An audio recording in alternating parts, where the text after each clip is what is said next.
Inside his quiet laboratory, Shaw runs another experiment, following the precise steps of a new craft. High-frequency molecular vibrations generate intense heat, bringing the flask to a rapid boil. Mind magic completes the brew, and Shaw calls out to the next room with fresh black coffee. Three breathtaking beauties gather close, gazing at Shaw with bright, affectionate eyes. Thriving in another world, Shaw combines modern knowledge with mind magic to invent cheats, a journey begun 2 years ago. Back on Earth, he was just a DIY video creator filming clever builds with household materials. Shaw launched his channel on his 20th birthday, yet 3 months passed with almost no viewers. Only 5 subscribers had joined, leaving his pride stinging after so much effort. Determination kept him going, confident that daily uploads would eventually draw a massive audience. Pushing past the disappointment, he packed his gear that same day to shoot fresh outdoor footage. An unexplainable blackout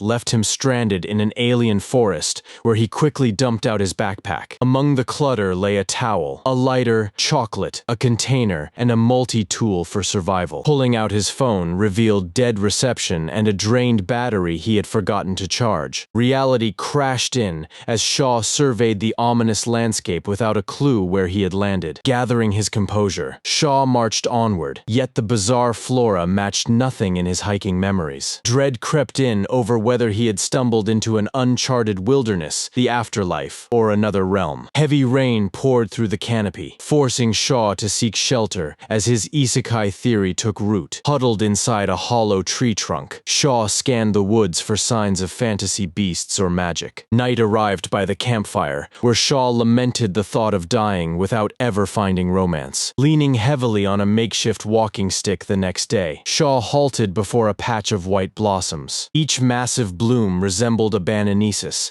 yet their colossal size defied anything known on Earth. Beneath shimmering translucent petals, the flowers withered away, dropping glossy dark beads into the dirt. Reaching into his pocket, he pulled out his smartphone to capture the bizarre transformation. A dead screen refused to power on, forcing Shaw to pocket the device and collect a bead to test its edibility. Trekking ahead to a roaring waterfall, Shaw collapsed on a boulder in exhaustion just as sharp pain struck. A monstrous spider tick sank its fangs into his flesh, releasing venom that quickly knocked him out cold. Drifting through a haze, Shaw thought he had reached heaven until an angelic girl came into focus. Her ethereal beauty left Shaw stammering about paradise, utterly baffling the young woman. Gripping her magic staff with caution, she demanded to know if the Kamiod Empire had sent him. To clear his name, Shaw introduced himself and offered thanks, though his foreign name puzzled her. Introducing herself as Rubia, the mage explained how her spells purged the venom, offering him shelter to rest. Magic confirmed that Shaw had truly crossed worlds, just as Rubia turned toward his peculiar belongings. Drawn to the unfamiliar craftsmanship, Rubia picked up his plastic container and asked about its origin. Shaw opened the lid and described the withering flowers, making Rubia gasp in delight at the merch berries. Clueless about their immense value, Shaw freely offered them to Rubia, sending her into a panic over such a priceless gift. Unaware of their immense rarity, Shaw simply offered to show Rubia the field of glowing flowers where he had collapsed,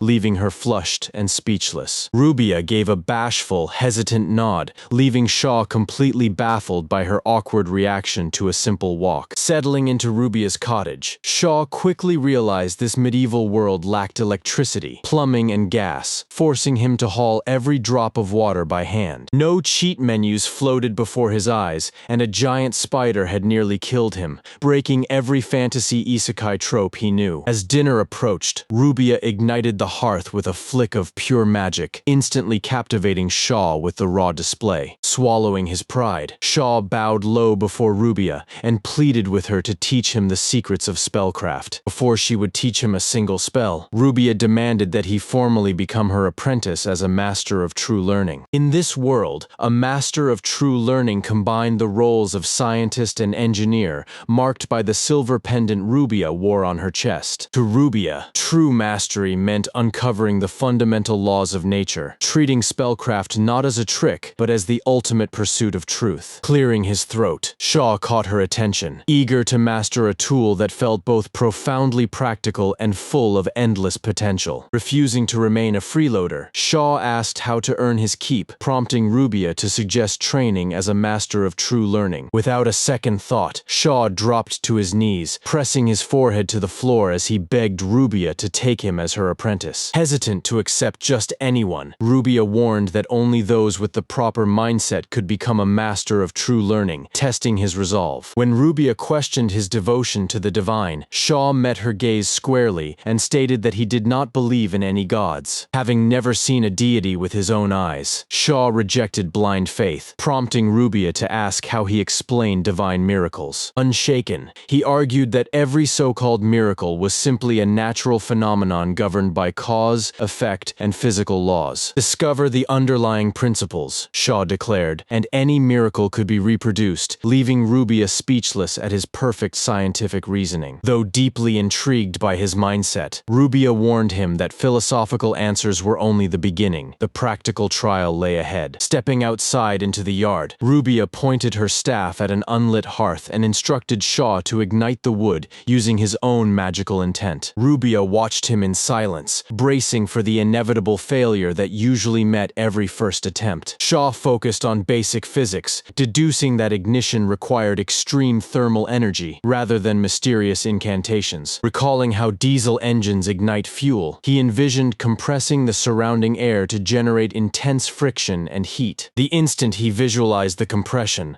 a glowing orb of intense thermal energy erupted over his open palms, shocking Rubia to her core. Thrusting his hand forward, Shaw launched the thermal sphere straight into the kindling, where it surged into a roaring blaze. The concentrated heat detonated with explosive force, blasting the hearth into pieces, knocking Rubia down and coating her in thick soot. Rubbing the back of his neck, Shaw sheepishly confessed that he had simply tried to ignite the logs through rapid air compression. In utter disbelief, Rubia struggled to comprehend how an untrained outsider had mastered such advanced thermodynamic principles on his first try. Rubia acknowledged his sound theory, but corrected his method. True fire magic required visualizing the chemical process of combustion itself. Analyzing her advice, Shaw broke down combustion into its scientific components, carbon in dry wood reacting furiously with atmospheric oxygen. Reassuring him, Rubia explained that elaborate visualization mattered far less than grasping the fundamental phenomenon of oxidation and flame. Locking his focus entirely on the bonding of carbon and oxygen molecules, Shaw channeled mana until a steady flame sprouted directly from the firewood. A vibrant pillar of fire surged up the chimney without any violent blast, crackling steadily within the restored hearth. Grinning at the perfect hearth fire, Shaw reminded a completely stunned Rubia of her promise to officially accept him as her student. Thus, Shaw became the apprentice to a master of true learning, baffled that locals lacked the basic physics needed to cast such effortless magic. With magical principles coming so naturally, Shaw envisioned turning these discoveries into viral content capable of hitting 10 million subscribers. Apprenticing under Rubia brought color back into Shaw's daily grind. Between chopping firewood and hauling water, he spends his mornings gathering rare plants and insects for her research. A quiet stroll through the woods is Rubia's classroom, pausing to admire a butterfly before quizzing Shaw on the basics of air compression. Thermodynamics comes naturally to him. Expanding air cools it down, vibrating atoms generates heat, and stilling those particles brings freezing temperatures. Shaw bites his tongue before revealing too much, leaving Rubia stunned by his rare mix of sharp scientific logic and refined manners. Asked where he studied, Shaw bluffs that he was just an ordinary student back home, convincing Rubia that his homeland possesses unparalleled academies. Her praise stings with irony, since Shaw actually dropped out of school in Japan, despite its standard curriculum giving him an unfair advantage here. Down by the river, Rubia notes that his sharp logic will let him master advanced spells in record time, watching as Shaw wades into the current. He strikes a stone beneath the surface, sending a sharp underwater shockwave that knocks the river fish unconscious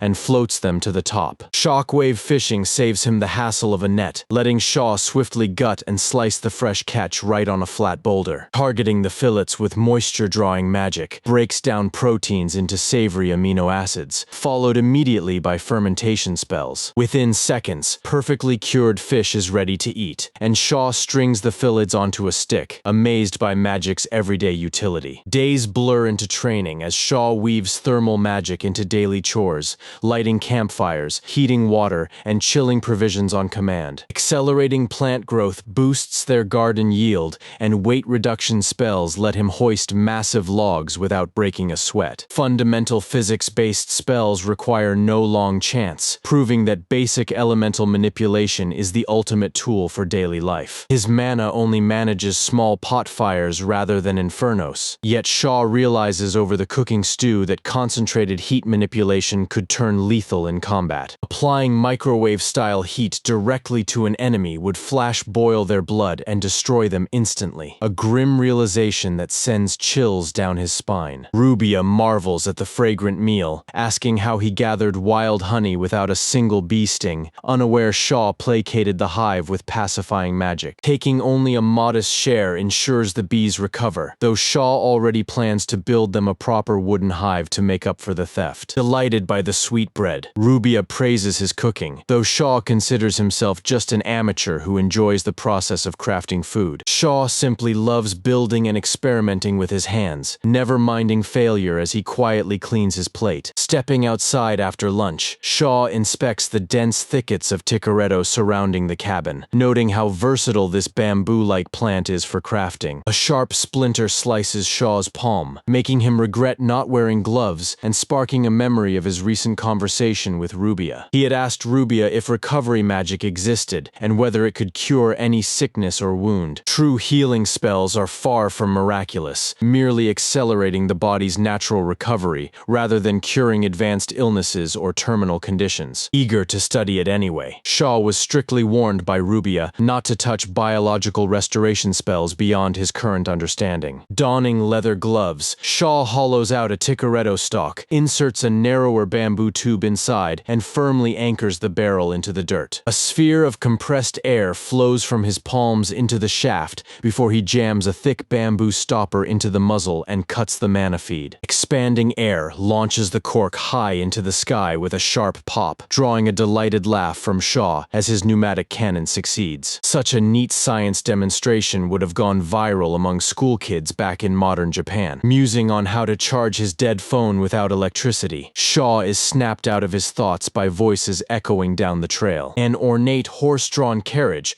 pulls up near the cottage, where a group of young women approaches the front door demanding entry. Tucked behind a tree, Shaw observes the unexpected visitors, two uniformed maids and two aristocrats arriving to meet Rubia. Among the four, a bespectacled maid and a cat-eared maid escort a tiara-wearing noblewoman and her stern female bodyguard. Rubia steps out and offers a formal bow to Princess Layla, who pouts and insists on dropping the royal titles between friends. Frowning with mild annoyance, Rubia demands to know why Layla barged into her secluded home unannounced. Rubia assumed this was another royal summons she had turned down before, but castle gossip had drawn the princess here instead. Whispers claimed the famous witch of Farlane harbored a stray songbird, spotted buying men's clothes across town. Right on cue, Shaw walked through the door, confirming the rumors and awkwardly offering to brew tea for his stunned guests. Exasperated by the petty gossip, Rubia apologized for the wasted trip, but the princess had merely stopped by on her way back from work. Minutes later, Shaw brewed a fresh pot and served the hot tea to his guests. Introducing himself as Rubia's apprentice, Shaw caught the princess's attention with a name unusual even for an outsider. Brushing off the curiosity, Shaw served rare sweets from his homeland, leaving the princess wondering if the dark treat came from a cow. Placing the chocolate before her, Shaw explained its rich sweetness and invited both guests to take a bite. Both Rubia and the princess eyed the slice with suspicion, but one bite sent a blush rushing to their cheeks. A velvety sweetness melted across their tongues, overwhelming them with pure delight. Unaware such a delicacy existed, the princess gasped in awe, and Rubia turned to Shaw demanding to know the recipe. Kneading ground beans from distant southern islands together with sugar yields the smooth paste, Shaw explained. That detail gave the princess pause, knowing refined sugar was an exceedingly rare luxury across these lands. Learning his remaining stock was scarce, the eager princess offered Shaw 3 whole gold coins for the rest. Since 2 silver coins equaled a monthly living of 100,000 yen, 3 gold amounted to 600,000. Shaw was thrilled. Pocketing the gold, Shaw handed over the chocolate chocolate bar, and the princess bade them farewell before shutting the front door. Rubia and Shaw stared at the shut door until the princess called out from the yard, drawing master and student outside to see why she lingered. Curiosity had drawn the princess to the well mechanism, prompting Shaw to explain how his pump drew water straight from the deep. Pumping the handle to demonstrate, Shaw sent water gushing out, leaving the princess stunned by what she assumed was magic. Reassuring her it was purely mechanical, he let the princess grip the lever, and water immediately surged under her hands. To explain the physics, Shaw handed her a hollow bamboo water gun and demonstrated how the piston worked. Fascinated by the simple toy, the princess aimed and fired, unleashing a sharp stream of water across the yard. The water blast hit her cat-eared maid square in the chest, sending the girl shrieking away as the princess gleefully gave chase. Guiding her through the mechanics, Shaw showed how sealing the nozzle trapped the fluid, leading her to grasp how the valves functioned. Understanding dawned as she realized the rising piston generated a vacuum to pull water upward, proving Shaw wielded the wisdom of a true scholar. Enamored with the ingenious invention, the princess immediately urged Shaw to sell her the entire pump. Ignoring Shaw's frantic warnings, she climbed straight onto the well cover, standing tall before recalling his earlier introduction. Declaring herself as Layla, the supreme ruler of Farlane,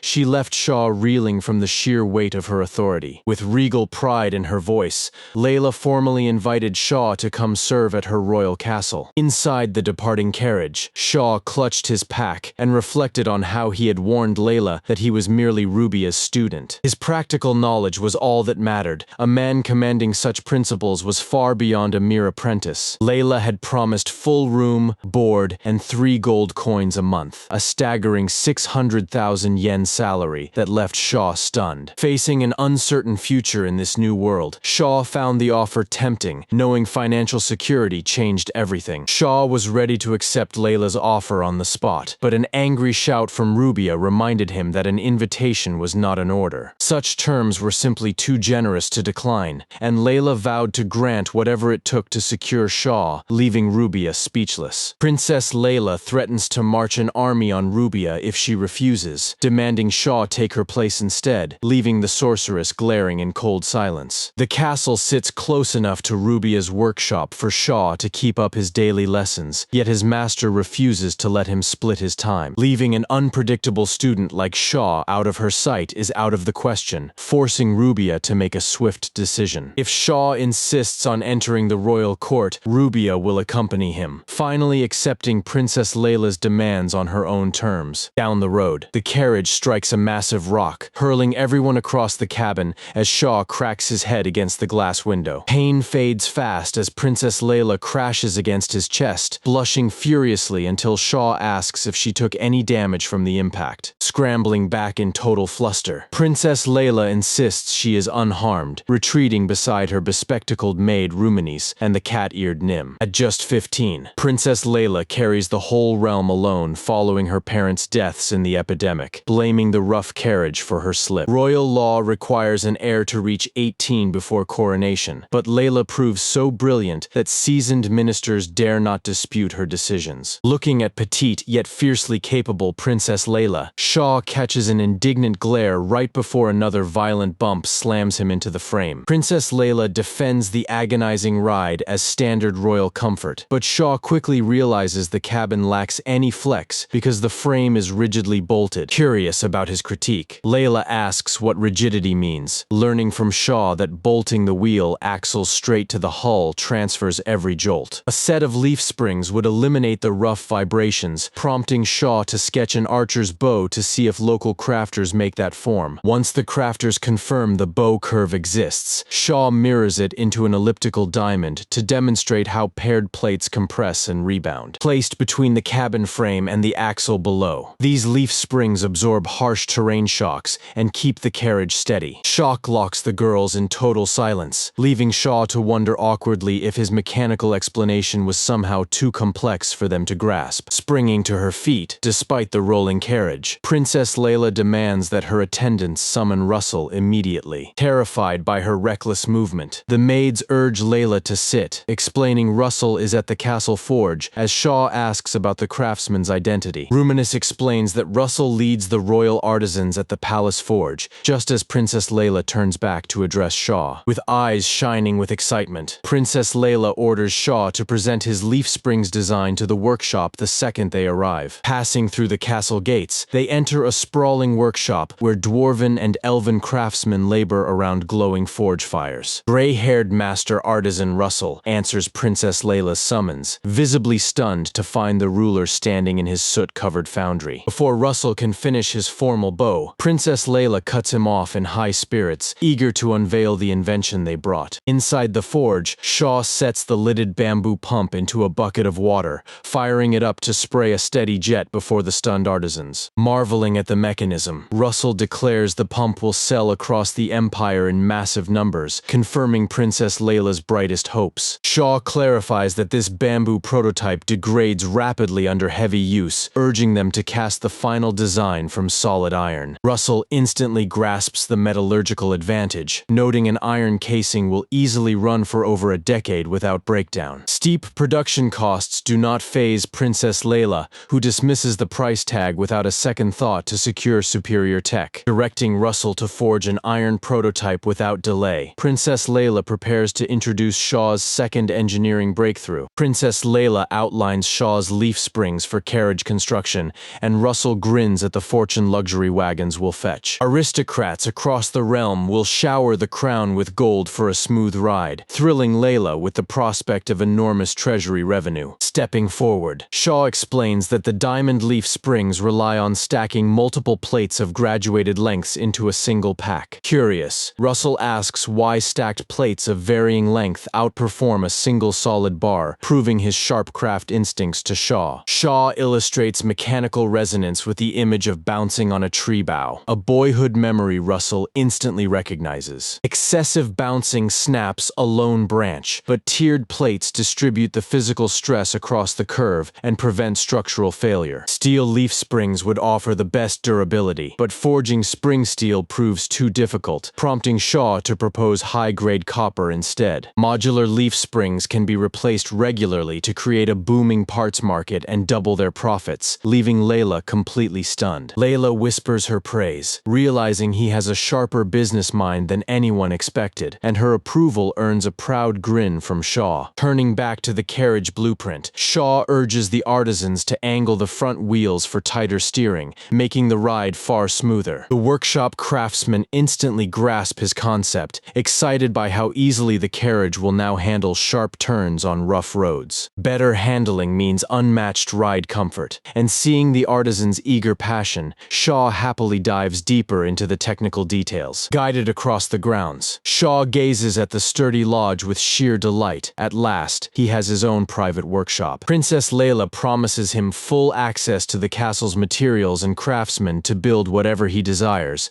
placing her complete faith in his work. Dwarven blacksmiths forge heavy metal machinery in the adjoining forge, alongside elven artisans who handle delicate engravings and elegant finishes. Rows of rare timber fill the materials depot alongside precious iron ingots, a scarce resource reserved only for the finest projects. Passing the maids' quarters, Shaw spots familiar faces in Ruminis and Nim, with Nim beaming in delight the moment she notices him. Reaching Rubia's office, Shaw offers to help unpack her clutter, but the sorceress refuses, so she will know exactly where everything belongs. Curious about the castle's scholars, Shaw asks Rubia if other mentors reside here, thrilled to learn that an elven master of true learning walks these halls. Stepping right into his face, Rubia gives Shaw a stern warning that ancient elf is eccentric and he must never dare approach her. Rubia's warning only fuels his curiosity, and wandering down the corridor, Shaw spots an open doorway glowing with warm light. Drawn by the illumination, Shaw steps closer to investigate the mysterious room, only for sharp heels to click loudly right beside him. A sharp voice snaps from the shadows, making Shaw spin around to find an irritated elf glaring at him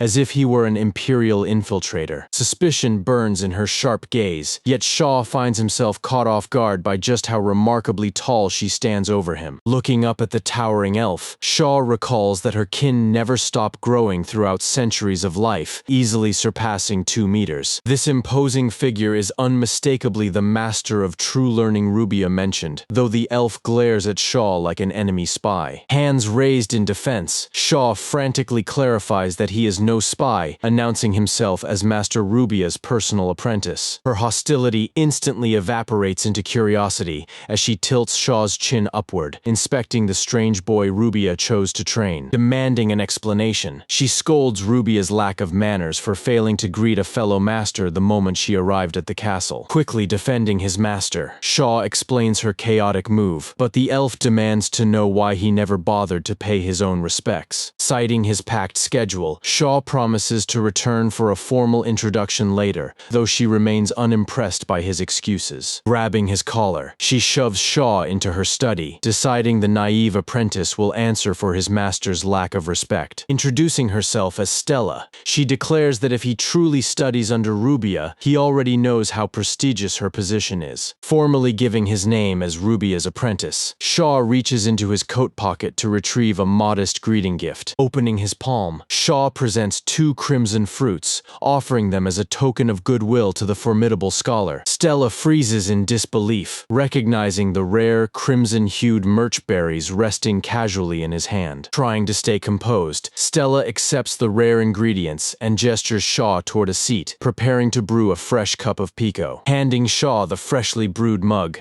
the dark liquid reminds him strikingly of coffee in both rich color and roasted aroma. Taking a sip, Shaw savors the deep, satisfying bitterness, though the familiar flavor stirs a quiet pang of homesickness for his original world. Inquiring about the beans, Shaw learns that pico is a pricey city import, and Stella promises to recommend her favorite shop in town. Stella abruptly shifts the mood, locking eyes with Shaw to demand his true identity, leaving him staring back in utter confusion. Claiming to be a mere apprentice, failed to fool Stella, who recognized refined manners and high education found only among royalty, nobility, or grand merchant families. None of the young elites in her memory matched his face, since Stella knew every aristocratic patron on the continent, leaving Shaw utterly stunned. Cornered, Shaw claimed he hailed from an unknown realm, but the evasive answer only deepened Stella's suspicion. When pressed further, he muttered that he crossed the ocean, offering nothing else and irritating the sharp elf. Refusing to reveal his secrets, Shaw warned her with a grim proverb: reckless curiosity always invites destruction. Rubia's mentorship naturally made him intriguing, yet Shaw made it clear they lacked the intimacy for prying, earning a scowl from Stella. Quoting a proverb of her own, the elf admitted that ignorance often grants people peace of mind. Shifting the topic, Stella examined the scarlet merch berries, demanding to know where he gathered such rare fruit. Once Shaw confirmed gathering them in the woods, Stella deduced he must have witnessed the blossoms and packed the fruit into her box. Sketching upon the slate, Shaw recreated the 5-petaled white bloom that yields the fruit, praising its striking beauty. The legendary description matched his drawing perfectly, prompting Shaw to invite Stella to view the white flowers with him in the woods. A crimson blush washed over Stella's cheeks as she stifled laughter, realizing this oblivious outsider had no idea what his invitation actually meant. Catching the fleeting bloom of the merch berries was nothing short of a miracle. Shaw noted how quickly the petals withered, leading Stella to sternly explain that one never invites someone to view those flowers casually. Realization struck Shaw like lightning, turning his face bright red as he recalled Rubia's flustered shock when he promised the exact same trip to her. Burning with mortification,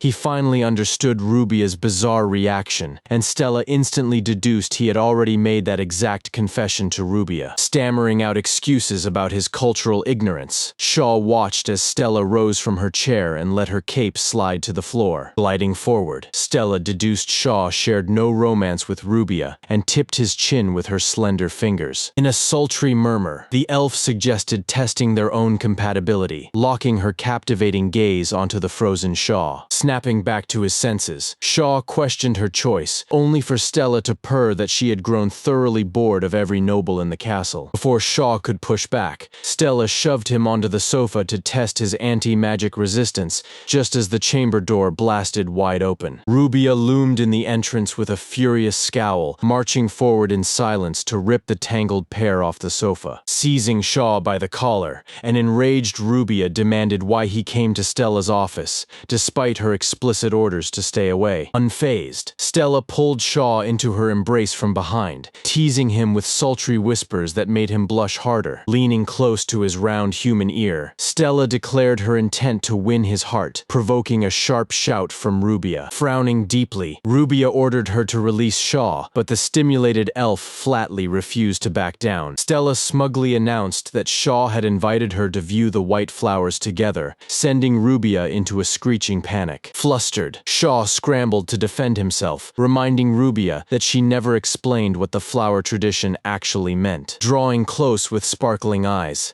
Stella declared that Shaw differed from every suitor she ever met, calling them a perfect match. Cutting her off with a furious snap, Rubia trembled with overwhelming emotion under their bewildered stares. Gathering her nerve, Rubia squeezed her eyes shut and blurted out that Shaw had invited her first, her face burning scarlet. Stunned silence gave way to roaring laughter from Stella, thoroughly mortifying the proud witch from Farlane over her innocent admission. Flushed with rage, Rubia snapped that at 24 she was entitled to innocence, unlike a 450-year-old hag like Stella. Hearing of Stella's true age, Shaw stared at the youthful elf in sheer awe, astonished by her 4 centuries of life. Marveling at the longevity of the elven race, Shaw earned a glare from Stella as she snapped at him for dwelling on her age. Furious that her true age was exposed, Stella unleashes a memory-wiping spell, but Shaw barely dodges the blast. Dust clears to reveal Stella's menacing silhouette, her hands already glowing as she locks on for a guaranteed hit. Smoke and screams blast through the door just as Princess Layla arrives, prompting a pale Shaw to bolt out and warn her away. Scooping the lightweight princess into his arms, Shaw sprints down the hallway ahead of Stella's enraged roar. Gasping for air, he slumps against a distant corridor wall, leaving Layla to remark that even wise elves can lose their composure. Reaching the base of the tower stairs, Princess Layla brightly promises him an unforgettable view from the top. Staring up at the towering climb, Shaw mutters a wish for an elevator, instantly piquing Layla's curiosity. He explains how a suspended box and pulley system can haul heavy cargo straight to the upper floors. Counterweighting the cabin allows passengers to rise effortlessly, delighting Princess Layla with its sheer ingenuity. Without electricity, manually resetting the heavy counterweights would make the whole system impractical. True convenience cannot rely on burdening one person just to spare another's effort. Arriving at the tower's summit, they watch the glowing fluorite lights across the city soothe Layla's heart. Looking across the horizon, Princess Layla acknowledges that her crown exists solely through the support of her people. Though only 15, she understands that rulers who cut corners inevitably pass the hardship onto their subjects. Turning to Shaw with deep conviction, Princess Layla insists his brilliant mind will make the upcoming festival a triumph for the nation. Modern knowledge could transform this land, but Shaw fears pushing technology too far might brand him a heretic. Attracting foreign merchants to the festival could also yield vital clues about a way back to his world. Shaw promises the princess that he will craft an invention grand enough to enrich the entire kingdom. After 2 weeks within the castle state of Farlane, Shaw reaches the absolute limit of his endurance. Collapsing onto the floor with a ravenous stomach, he aches desperately for a bowl of miso soup and onigiri. Venturing out into the castle town market, he explores rows of bustling merchant stalls packed with local goods. Searching for rice and miso yields nothing, leaving him with coarse barley that pales in comparison to real rice. Rows of cured and dried seafood dominate the stands,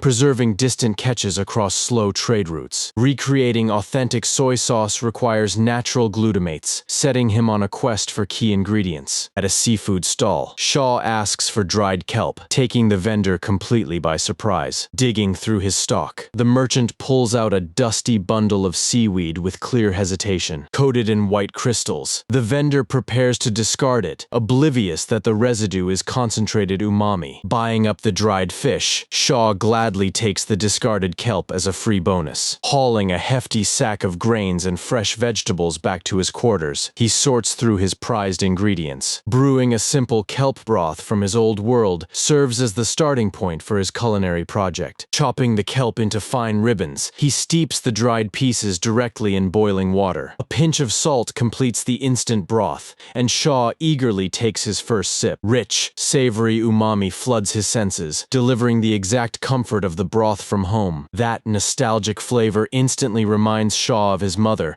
wondering how painfully she must worry over his disappearance. Pushing aside dark thoughts about whether his home still exists, he pours his energy back into cooking. Shaw spots the workshop water wheel and immediately plans to convert it into a barley mill. Grinding grain by hand takes too much stamina, making mechanization the only sane choice. Connecting the wheel to an automated mortar, the contraption strips the husks without breaking a sweat, leaving him with a fresh pile of polished grain. A quick boil yields a hearty, fragrant bowl that tastes fantastic, even if the dry texture makes flatbread impossible. The following morning brings an ambitious culinary milestone, brewing this fantasy realm's first batch of traditional miso. Rubia watches him with deep suspicion, sensing another bizarre experiment, but her apprentice aims to mark a historic culinary breakthrough. Authentic miso requires soybeans, and though the local legumes differ slightly from earth varieties, they will serve his purpose. Salt is easy to procure, and lacking rice, Shaw cultivates koji from barley to craft authentic grain miso. Magic completely bypasses the grueling months of standard brewing, giving him unlimited room for trial and error. He soaks the grain in water before channeling heat magic straight into the pot, acting like a magical microwave. His spell sanitizes every utensil past boiling temperature to eliminate unwanted bacteria. Divided into small portions, the steamed grain receives growth magic until spores bloom, prompting a disgusted Rubia to cry foul. Shaw reassures her that the yellow tint is actually beneficial koji, mutated slightly from the white strains back in Japan. The culture matures rapidly, filling the room with a sweet, rich aroma that catches the sorceress off guard. Once the beans are steamed and mashed under magical heat, Shaw and Rubia blend them with salt and koji by hand. Shaping the paste into dense balls, he promises a skeptical Rubia that proper fermentation will turn this strange paste into pure flavor. Every sphere gets packed tightly into a sterilized glass jar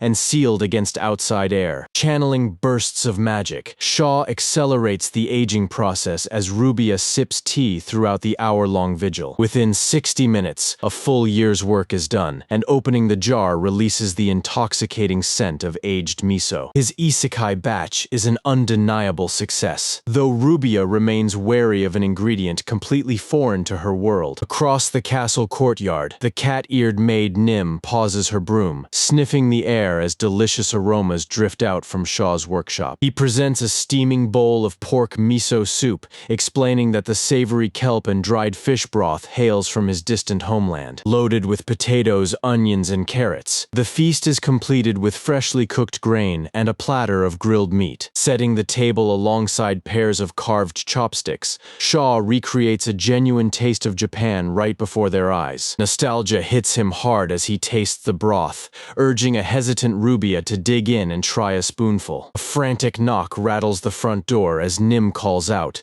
completely lured in by the irresistible scent of cooking. Inviting the maid inside for a taste, Shaw watches her freeze in utter disbelief at the strange spread. Nim recoils at the cloudy broth and mistakes the barley grains for insect eggs, terrified by the unfamiliar meal. Clearing up the confusion, Shaw explains it is pork soup just as Stella strides into the room calling his name. Princess Layla follows close behind, both royals drawn straight to the feast by their rumbling stomachs. Anticipating extra guests from the smell alone, Shaw generously dishes out bowls for everyone to sample. One bite turns Nim's dread into sheer ecstasy, wolfing down the soup so fast that Rubia decides to taste it herself. The savory depth blows Rubia away, leaving Stella and Layla baffled by how heavenly such an unappealing dish can taste. Layla spots carrots, a vegetable she despises for its bitterness, yet finds them delightfully sweet inside the broth. Shaw explains that simmering with wood ashes strips away the harsh alkali and neutralizes the natural bitterness. Amazed by his culinary chemistry, the girls marvel at an impossible level of ingenuity. To demonstrate bitterness removal, Shaw hands an ordinary raw carrot to Nim, who bites into it and grimaces at the sharp, harsh taste. Soaking the carrot in water treated with lye, he channels his magic to rapidly speed up the alkaline reaction. Nim pulls the vegetable from the bath and takes another bite, amazed to find only sweet, rich flavor with zero bitterness left behind. Shaw chuckles and explains that normal soaking overnight produces the exact same result without any spells at all. Marveling at this culinary chemistry, Stella rises from the table and warmly thanks him for the incredible meal. With her appetite settled, the elf instantly glides across the room to satisfy a much deeper craving, making Shaw blush red. Excitement twitches Nim's cat ears as she decides not to be left out,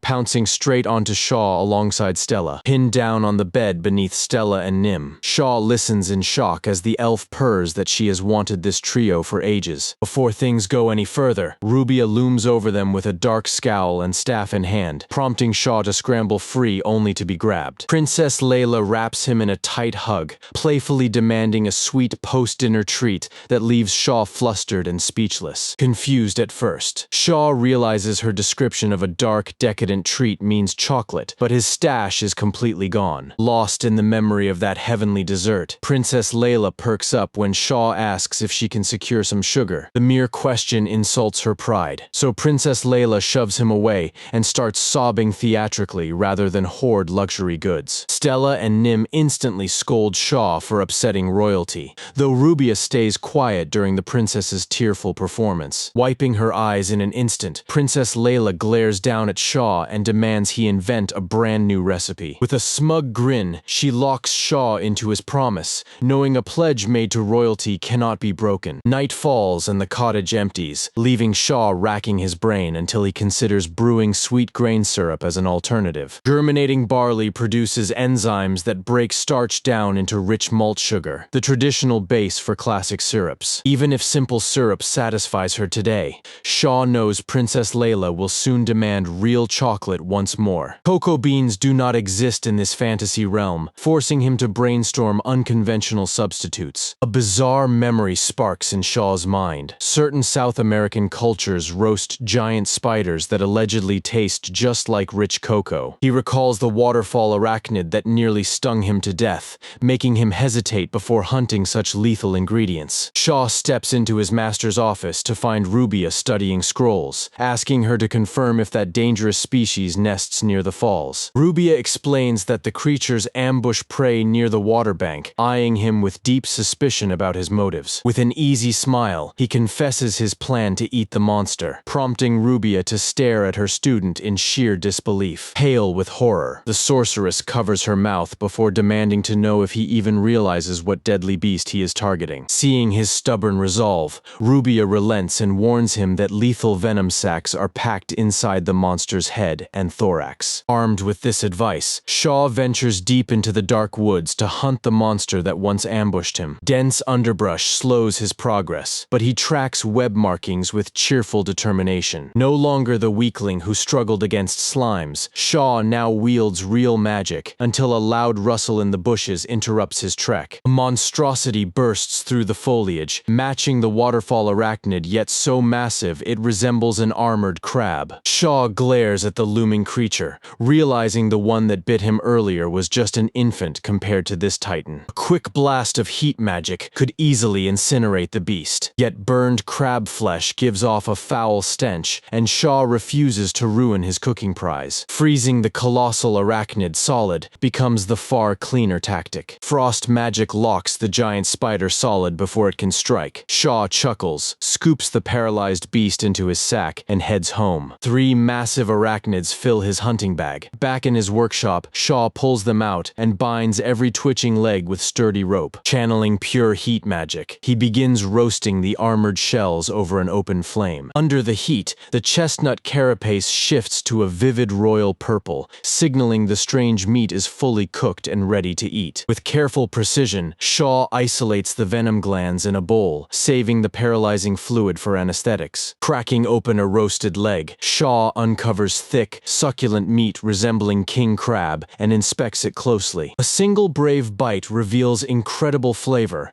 outshining real crab and leaving him craving fried rice. Refocusing on the experiment, Shaw dabs fluid from the spider's abdomen onto his tongue, noting its sharp bitterness. Back in Rubia's office, he presents a gleaming bowl of fresh confections that easily outshines the local royal brand. Realization strikes Rubia with absolute horror, and she screeches in panic when she sees him reach for a spider treat. Shaw furrows his brow, reminding Rubia that a true researcher tests every hypothesis, regardless of the ingredients. Flustered by his challenge, Rubia pops a piece into her mouth, her grimace melting instantly into pure bliss. Shocked by the delicious taste, Rubia demands the recipe, only to shriek again when Shaw reveals the arachnid source. He details the process, blending the extract with malt syrup, gently heating it, and enriching it with dairy fats. Fresh cream and butter elevate the flavor beyond store-bought sweets, but Rubia ignores the explanation to keep eating, warning Rubia not to overindulge before safety testing concludes. Shaw departs to deliver the sample to Princess Layla. Entering the throne room, Shaw presents the completed recipe to Layla, who praises his work as Rumini serves it. Curious about the rare components, Layla asks for details, but recoils when Shaw reveals the dead spider substitute. Maids catch Layla before she faints from shock, and she angrily demands to know why the cooked arachnid turned purple, knowing monster parts are common in medicine. Layla hesitates, prompting Ruminis to bravely step forward as royal taster. Nibbling a piece, Ruminis melts at the decadent sweetness and keeps chewing, tempting Layla to try it as well. Without warning, Ruminis turns pale, clasping a trembling hand over her mouth as tension grips the throne room. Shaw catches Ruminis as she stumbles, but she clings tightly to his chest, whispering flirty pleas to drop all formal titles. Heavy panting and a deep crimson blush betray her trance, making Shaw realize the spider extract is a potent aphrodisiac. Fleeing the throne room, Shaw rushes back to Rubia, trusting her high-tier magic can neutralize the strange toxin. Bursting into the laboratory, he shouts for his master in panic, only to find Rubia already collapsed on the floor. Flushed skin and a sultry gaze reveal that Rubia is suffering the exact same feverish reaction as Ruminis. Her seductive state gives Shaw an instant nosebleed as Rubia pants furiously, accusing him of feeding her a love potion. An enraged scream echoes through the castle, sending Shaw retreating back to the throne room with a red handprint on his face. Instead of being appalled, Princess Layla smiles with delight, immediately demanding mass production despite Shaw's warnings. Nobility will pay fortunes for an intoxicating luxury with no known antidote, and Layla intends to profit on every ounce. Inside the blacksmith workshop, Russell chews happily on a plate of roasted spider meat. Having ignored these forest pests since childhood, Russell cannot believe he missed out on such a savory delicacy for decades. Commending Shaw for masterminding the recipe, Russell agrees they must prepare dedicated machinery for mass production. Gazing across his forge, the dwarven smith tells Shaw they are standing on the brink of an industrial turning point. A mysterious ladder had risen from the barren earth, offering no clue whether it reached toward heaven or hell. Russell took those words to heart, convinced that Farlane was destined to become the center of the world. No other land possessed such an invention, yet Shaw knew harsh hurdles still blocked their path forward. Confused by the warning, Russell listened as Shaw explained that mass production required fuel they lacked beyond simple firewood and coal. High-grade coal for iron smelting was scarce, and the city's rapid growth would soon exhaust their stockpiles. Farland's lush woodlands could supply timber, but clear-cutting the land offered no real solution. Centuries would pass before a logged forest recovered, risking total desertification just like the ruined cities of Shaw's old world. Word had already reached Shaw that the forest had shrunk dramatically since Layla was a child. Fuel demands alone drove the deforestation, since Farlane's mild winters required no domestic heating. Daily cooking, bathhouse boilers, and smithy charcoal all devoured timber from the surrounding green canopy. Urban expansion would swell the population, sending firewood and charcoal consumption skyrocketing out of control. Oil and high-yield coal remained unheard of here, and though Russell saw only trees, Shaw knew better than to strip the earth. Farland's fertile soil, stable rainfall, and fresh water relied entirely on the living forest acting as a natural reservoir. Chasing short-term profit risked destroying the entire nation, leaving Russell stunned by Shaw's far-sighted vision. From the high tower ledge, Shaw admired the sweeping vista of Farlane and pulled his smartphone from his coat pocket. Desperate to capture the breathtaking scenery of Farlane, he pressed the power button, only to find the dead screen unresponsive. Thoughts of coal, oil, and electricity raced through his mind until inspiration struck. He could harness magic into energy. At dawn, Shaw clapped his hands in excitement, unable to resist testing his brand new theory in practice. Targeting the stream beside his workshop, Shaw cast a drainage spell directly into the flowing water. Manipulating the mill's artificial waterway allowed him to gather moisture and drop the local air pressure. By compressing the dense water vapor, his magic forced a steep pressure drop that set the atmosphere swirling. Dark clouds gathered and sparks crackled across the sky, prompting Shaw to quickly cancel the spell before the hazard escalated. Driving an iron rod deep into the soil as a lightning rod, Shaw retreated inside and recast his storm magic. The bolt struck the iron rod dead on, proving a dense cloud column could build a full electrical charge within a 100-meter radius in a minute. Approaching the strike zone, Shaw caught the sharp, acrid stench of ozone lingering heavily in the air. A narrow T-shaped conduit could harness that massive electrical surge into usable power. Constructing the T-shaped pillar in his workshop, Shaw glanced up to find Ruminis standing in his doorway. Ruminis explained that Nim had been terrified by the unnatural thunder, prompting her to come investigate. Guilt washed over Shaw as he admitted his spellcraft experiments were the source of the racket. Stepping outside together for one final trial, Shaw reassured an anxious Ruminis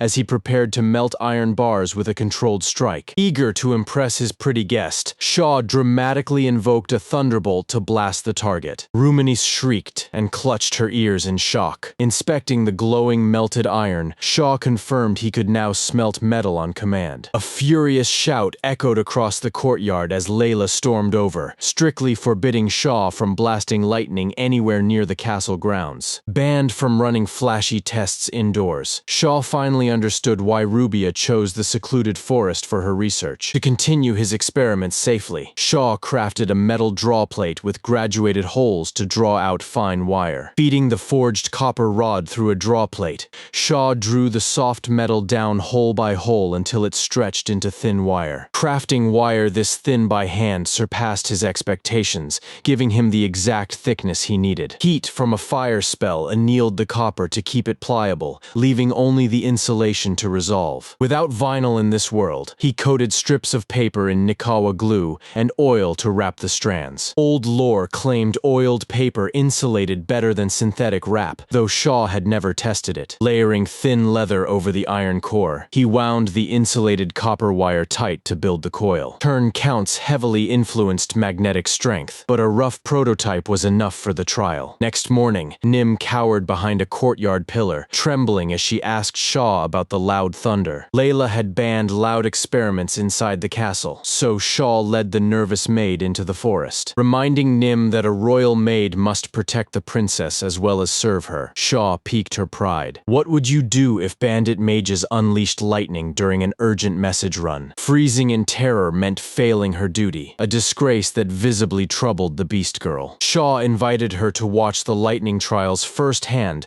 so she could conquer her fear, and Nim agreed. Setting out toward a wide river clearing, Nim cried out from behind as she struggled to keep pace. Weight reduction magic allowed him to sprint effortlessly ahead without breaking a sweat. Even without mana, Nim matched his rapid pace on pure beastman agility alone. Fastening the coil to a wooden post, Shaw grounded one wire, hoisted the other skyward, and told Nim to stay low. Unlike targeted spells, raw environmental lightning behaved like natural weather and struck unpredictably. Distance was their only shield against a stray strike as ozone crackled in the air, directly into the rigged coil. A deafening bolt slammed down and triggered a panicked scream from Nim. His lightning rod worked, channeling the strike straight through the iron core. Sparks instantly set the paper insulation ablaze, sending Nim into a panic. Shaw bolted forward, acutely aware that an unchecked forest fire could engulf the entire countryside. Dry underbrush caught the sparks instantly, and basic cooling magic proved too weak to quench the blaze. Pivoting to physics, Shaw manifested a localized vacuum to choke the fire of all oxygen. Starved of air, the flames died into thin smoke, leaving Shaw to breathe a sigh of relief. Terrified whimpers escaped against Nim, but Shaw promised her fear would fade with time. With the blaze extinguished, the true question remained: had the surge magnetized the core? Drawing his sword, Shaw held the charred iron rod against the steel blade to test for magnetic pull. The iron rod snapped straight against the steel with a satisfying click, confirming the core was magnetized. Because the charge faded rapidly, ordinary steel clearly could not become a permanent magnet. Knowing the principle worked gave Shaw confidence, even as Nim worried behind him that the trial was a waste. Shaw turned with a bright laugh, reminding her that every failed trial brought them one step closer to victory. Though the magnet degraded, combining science with magic opened endless possibilities. Unspoken magic carried hidden depth, and Nim gladly led the way back to the castle for lunch. Heading toward the castle, they stopped by the bustling market stalls for a quick bite, where a merchant hands Shaw their snacks, as Pico offers a cheerful thanks. Simple compasses exist here, meaning natural lodestones are out there somewhere, yet tracking them down will drain even the Queen's treasury. Cobalt or neodymium could forge a powerful magnet, but without mining or refining methods, Shaw sets his sights on iron and platinum alloys instead. Back on Earth, online research taught him that luxury audio gear used platinum alloy magnets long before modern neodymium took over. Gold, silver, and copper thrive across this realm, yet platinum remains unheard of, leaving Shaw eager to uncover whether it exists at all. Magnets and coils mean an electric motor. A motor leads to a generator, and a generator unlocks true arc welding without volatile lightning magic. Controlled welding would revolutionize his craft and expand his manufacturing power, making Shaw burn with anticipation. Sharp screams shatter the street from a nearby alleyway, where desperate shouts signal a violent clash. Deep in the shadows, three armed thugs corner a young woman, barking cruel threats and declaring her life over. Unfazed, the twin-tailed girl grips her blade with gloved hands, instantly recognized by Shaw as the Queen's royal bodyguard. Foul insults fly from the ruffians, baffling Shaw with their blatant audacity toward a palace guard. The lead thug sneers that silence would have spared her pain, leaving Shaw frantic as he watches Mizuki face danger alone. A cloaked brute curses her royal allegiance, but Mizuki remains silent, tightening her iron grip on her sword's hilt. Weeks earlier, the Queen had formally introduced Mizuki to Shaw as her master carriage designer, prompting him to ask about her travel comfort. Standard wagons left her exhausted, but Mizuki praised his creation, marveling that its smooth ride could put her right to sleep. Mizuki insisted everyone would crave one, though Shaw admitted his suspension still bounced on rough, repetitive bumps. Hunting for softer wheel materials, Shaw stunned the Queen by declaring his dream to build a horseless carriage. The Queen laughed in delight, praising his genius and calculating the immense profit from selling such vehicles as Shaw nodded bashfully. Watching them banter, Mizuki quietly noted how effortlessly Shaw and the Queen understood each other. Her Majesty chuckled at the observation, gladly confirming that Shaw served as her top technical specialist. Shaw then approached Mizuki to gather deeper feedback on her ride, and she gladly accepted his invitation to talk. Strolling down the grand hallway, Shaw deduced her origins in the Komeod Empire, which Mizuki eagerly confirmed. The mighty Komeod Empire sprawled far to the east of Farlane, dominating the eastern horizon. When Shaw blurted out an inquiry about why she left home, Mizuki hesitated, prompting an instant apology for his clumsy intrusion. Mizuki brushed off his concern,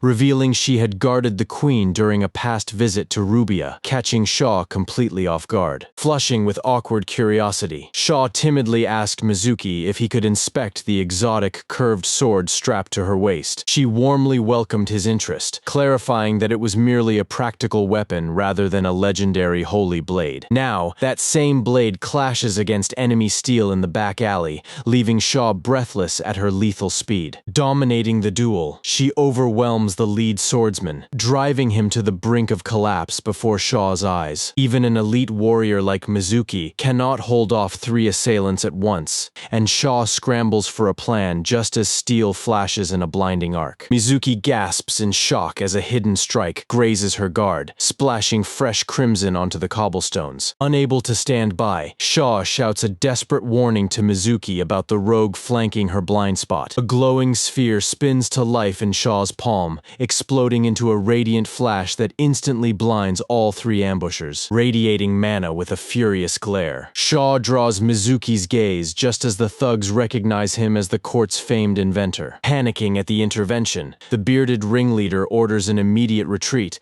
leaving Shaw and Mizuki to watch the cowards flee. Cold sweat drenched Shaw as he caught his breath, knowing his compression magic bluff was the only thing that kept them alive. Shaking off the panic, he dropped straight to Mizuki's side to check her pulse and wounds. Blood soaked through her torn shoulder, and Shaw knew he had seconds to stem the flow before shock set in. Propping her against the stone wall, he bound the gash tight with a makeshift twig splint for pressure. Scooping Mizuki into his arms, he rushed back toward the manor where Rubia could mend the damage. Back inside the workshop, Mizuki collapsed onto the cot as Stella flatly refused to lift a finger. With Rubia away gathering herbs, Shaw begged Stella for aid, only for the elf to snap that she was no one's doctor. Panic surged through Shaw as he pleaded again, knowing Mizuki would not survive without intervention. Near tears, Shaw kept begging until Stella gave a cold smirk, demanding he spend the night in her bed first. Shaw instantly agreed without hesitation, but seeing him submit so easily only bruised Stella's pride. Rolling her eyes at his frantic apologies, Stella knelt over Mizuki and began chanting a restoration incantation. Flesh knit shut in seconds, leaving smooth skin as Mizuki opened her eyes and bowed in gratitude to Stella. Turning on her heel, Stella coldly declared she felt nothing for Imperial citizens, leaving Shaw baffled by her grudge. Reassuring Mizuki that she was out of danger, he received a heartfelt thank you for saving her life. Brushing off the praise, he promised to always back her up, earning a gentle smile from the touched girl. Paring an apple at his desk later that evening, Shaw replayed the astonishing healing spell Stella had cast. The gash had vanished almost instantly, closing up the second her mana bridged the skin. Lost in thought, his paring knife slipped, slicing open his own thumb and sparking an immediate epiphany. Sucking the cut, Shaw reasoned that human biology is purely chemical reactions, identical to accelerated plant growth. Across every world, complex human tissue remained the hardest substance to regenerate from scratch. In a realm crawling with cutthroats, mastering self-healing was the difference between life and death for Shaw. Pulling the thumb from his lips, he deliberately drew the blade across the cut to widen the gash. Crimson droplets spattered across the wooden desk, pooling beside the half-peeled fruit. An onlooker might call it madness, but Shaw was experimenting, channeling growth magic to stimulate skin cells. The initial spell misfired, irritating the tissue and causing blood to bubble up even faster. Applying pure reaction acceleration failed next, proving speed alone could not force biological repair. Fusing growth and reaction magic into compression magic, he watched the wound finally begin to seal. Sustaining compression magic demanded severe focus, like holding two complex conversations simultaneously. Straining through the mental exhaustion, Shaw pushed his output harder until sweat poured down his brow. At last, the flesh fused shut, leaving only dried crimson behind as Shaw cheered at his success. Collapsing back into his chair, he gasped for air, realizing he had held his breath the entire time. Guided strictly by scientific logic, his understanding of spellcraft was unlocking limitless potential. Structured spells operated just like compiled software, though their biological limits remained unknown. Casting healing on dead butcher meat would never revive a cow or magically multiply the flesh. Healing magic simply borrowed future vitality from the living body to accelerate natural recovery. Staring at a freshly cooked steak, Shaw confirms that dead meat cannot regenerate once its cellular life force is completely gone. Once the heart stops, blood and oxygen vanish, draining every scrap of cellular energy until tissue recovery becomes impossible. Animals might fail to heal, but flora proves far more resilient, capable of sprouting fresh shoots even from chopped scraps or forgotten vegetables. Finishing the last bite of his meal, Shaw realizes that agricultural cloning preserves the exact traits of prized crops. Leaping up from his chair, he rushes into the greenhouse to inspect his botanical collection. One particular bloom catches his eye, a delicate vanilla seed orchid. Having raised seedlings gifted by his master Rubia to harvest vanilla beans, Shaw figures magical tissue regeneration could clone the orchid entirely. Eager to test the theory, Shaw snips off a healthy green leaf and slices it into tiny segments. After arranging the cuttings evenly across a sterilized water dish, flesh, he channels magic to stimulate rapid cell division until callus tissue forms. Fresh green sprouts burst from the pale pulp and unfurl into full leaves, prompting Shaw to cheer at his success. Unlimited vanilla beans and rare botanical clones are now within reach, sending him into a cackling fit worthy of a mad mastermind. The manic laughter drains his mana reserves completely, making him black out and drop straight onto the floor. Later that day, as Shaw tinkers at his desk, an unexpected voice breaks his concentration. Spotting his intense focus, she assumes another miracle is underway, though Shaw brushes it off as mere daydreaming. Her bright expression hints that she brought wonderful news of her own. Nim invites Shaw to visit Onion Copan,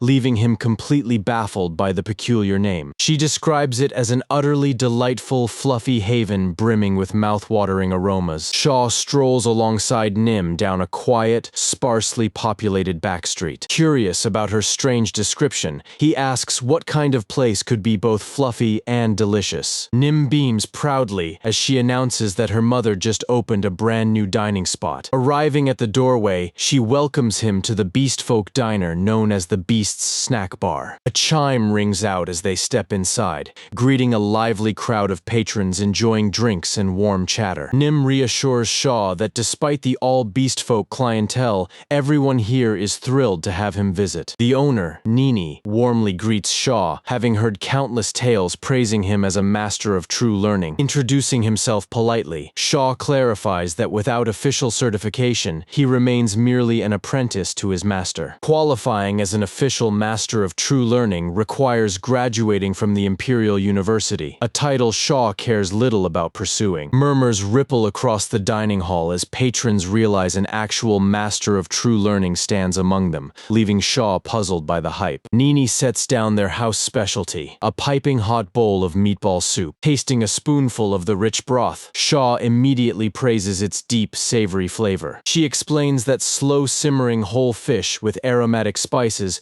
neutralizes any fishy odor, intensifying the meat broth. Nim reveals she shared Shaw's recipe with her mother, who tweaked the seasoning to suit Beastfolk palates perfectly. A gentle tap on the shoulder precedes a swarm of enthusiastic catgirls surrounding Shaw, catching him totally off guard. Wondering if they share Nim's feline heritage, Shaw is surprised as the girls crowd close to fawn over the brilliant scholar. A blonde feline maid mentions city rumors calling Shaw a demonic genius for creating the legendary spider chocolate. That peculiar spider chocolate had become a runaway hit, marketed discreetly as a restorative health tonic. Behind closed doors, the merchant pitched a far dirtier selling point, swearing the concoction could charm any woman in sight. Shameless marketing made sales explode, but the catgirls only cared that Nim spoke so highly of Shaw's kindness. Shaw had even built her a mechanical pump, making her daily chores easier than ever. Memories of his grueling apprenticeship made Shaw smile, knowing firsthand how brutal hauling well water could be. Still, the girls could not fathom how cold water kept flowing without magic, whispering that it defied belief. Turning to Shaw with eager eyes, the girls begged to know what impossible marvel he would craft next. Nim leaned in with a proud grin, letting slip that Shaw was secretly developing a horseless wagon. A wagon rolling without draft horses baffled them, leading the girls to assume high-tier enchantments powered it. No magic involved, Shaw chuckled, just simple logic and physics. To prove his point, Shaw pulled out a small handmade contraption and placed it before their curious eyes. Built around a heavy flywheel, the miniature car stored kinetic energy that drove it forward on its own. Revving the gears by hand to charge the momentum, Shaw released the two-wheeled toy across the floor. Speeding across the floorboards on stored power, the little racer instantly triggered their predatory instincts. Feline chaos erupted as the catgirls dove under tables and knocked over chairs to catch the rolling toy. Shaw held up his hands to halt the frenzy, just as Nini stormed in to investigate the uproar. Flustered and sheepish, the catgirls blamed raw instinct, leaving Shaw puzzled as Nini scolded their lack of control. Nini warned that a sentry distracted by a scurrying rat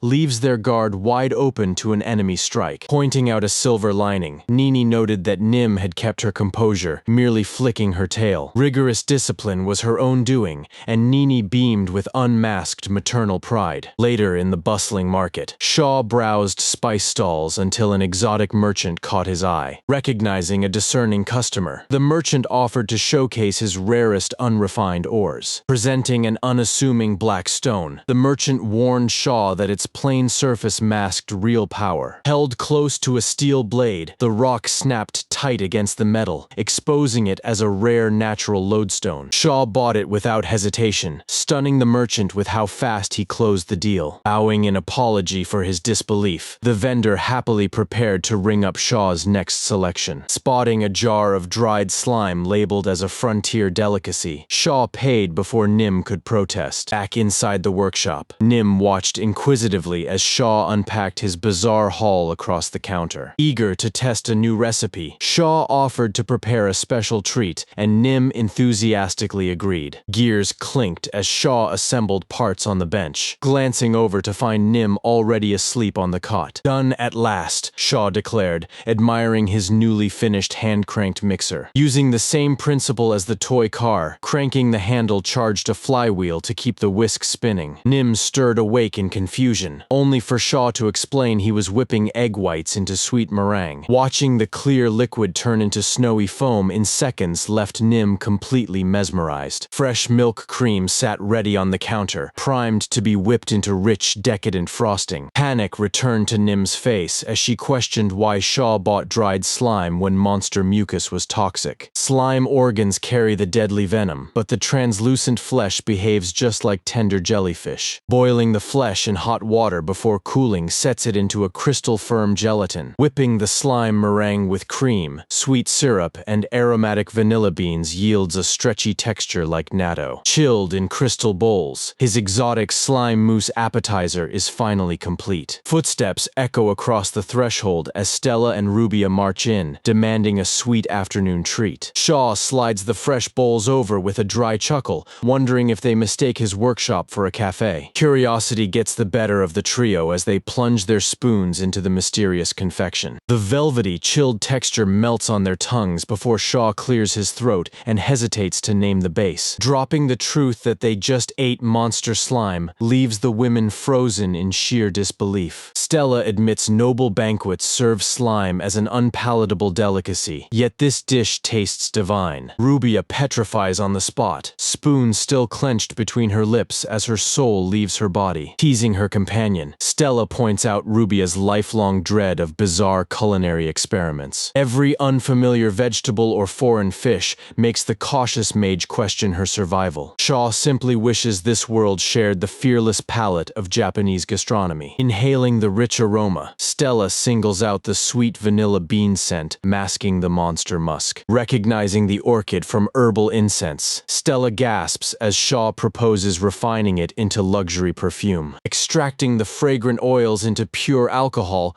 creates a portable spray bottle for instant elegance. Stella throws her arms around his neck in delight until Rubia snaps back to consciousness with a sharp glare. Rubia demands her own custom bottle to grant forgiveness, but the following morning erupts with furious shouting. Princess Layla storms in jealous over Stella's scent, only for Shaw to present an exclusive royal bottle. Brushing back a lock of hair, Layla beams at the delicate fragrance and awaits his royal compliment. Layla insists he use her first name, yet his stiff noble formalities make her puff her cheeks in frustration. Dreading grand titles himself, Shaw promises to call her Layla whenever they are alone. Pleased with the secret arrangement, Layla listens as Shaw shifts the topic to their commerce. Inquiring about their spider chocolate venture, he learns the confection has ignited an absolute frenzy. Nobles and wealthy merchants shell out 2 gold coins per bar, snapping up every batch without hesitation. Whispers circulate of corrupt elites vanishing after gorge sessions, yet Layla assures him all is well. Every gluttonous scoundrel and treacherous official on her purge list has already met their grave. Shaw nods in nervous sweat, never imagining his sweet treats would become political execution tools. Giggling at his innocence, Layla leaps into his embrace and praises his brilliance. Behind that innocent smile lies a ruthless statesman capable of chilling political maneuvering. Months in this fantasy realm revealed that global technology has stagnated for over 1,000 years. Though stuck in an Edo-era state, proper industrial momentum could catapult society forward within a century. Over-reliance on convenient spells crippled technological innovation, leaving basic matches and electricity uninvented. Impact-triggered magic stones produce instant fire, but their steep cost leaves regular folk struggling to light a candle. A simple generator built from a merchant's natural magnet cannot charge a smartphone, but it produces just enough voltage to power a basic light bulb. Making a bulb requires glass, yet local panes are far too cloudy with impurities to work, leaving him no choice but to craft his own. Shaw heads down to the riverbanks, scouring the stony shores for raw quartz deposits. Modern glass formulas from Earth rely on industrial chemicals impossible to find in this world. Ancient crystal makers once relied on simple wood ash to clear their melt. Adding lead sharply increases clarity, and fortunately, the castle storehouse keeps plenty of lead in stock. Back in his workshop, he carves a heat-resistant crucible straight out of a large quartz block. Burning a massive pile of firewood yields ash, which he dissolves into a boiling, magic-heated pot until fully saturated, straining the liquid and accelerating the reaction with magic leaves behind a fine white powder, potash. With the potash secured, the hard quartz stones must be ground down to melt evenly. Swapping his grain mortar for heavy iron pestles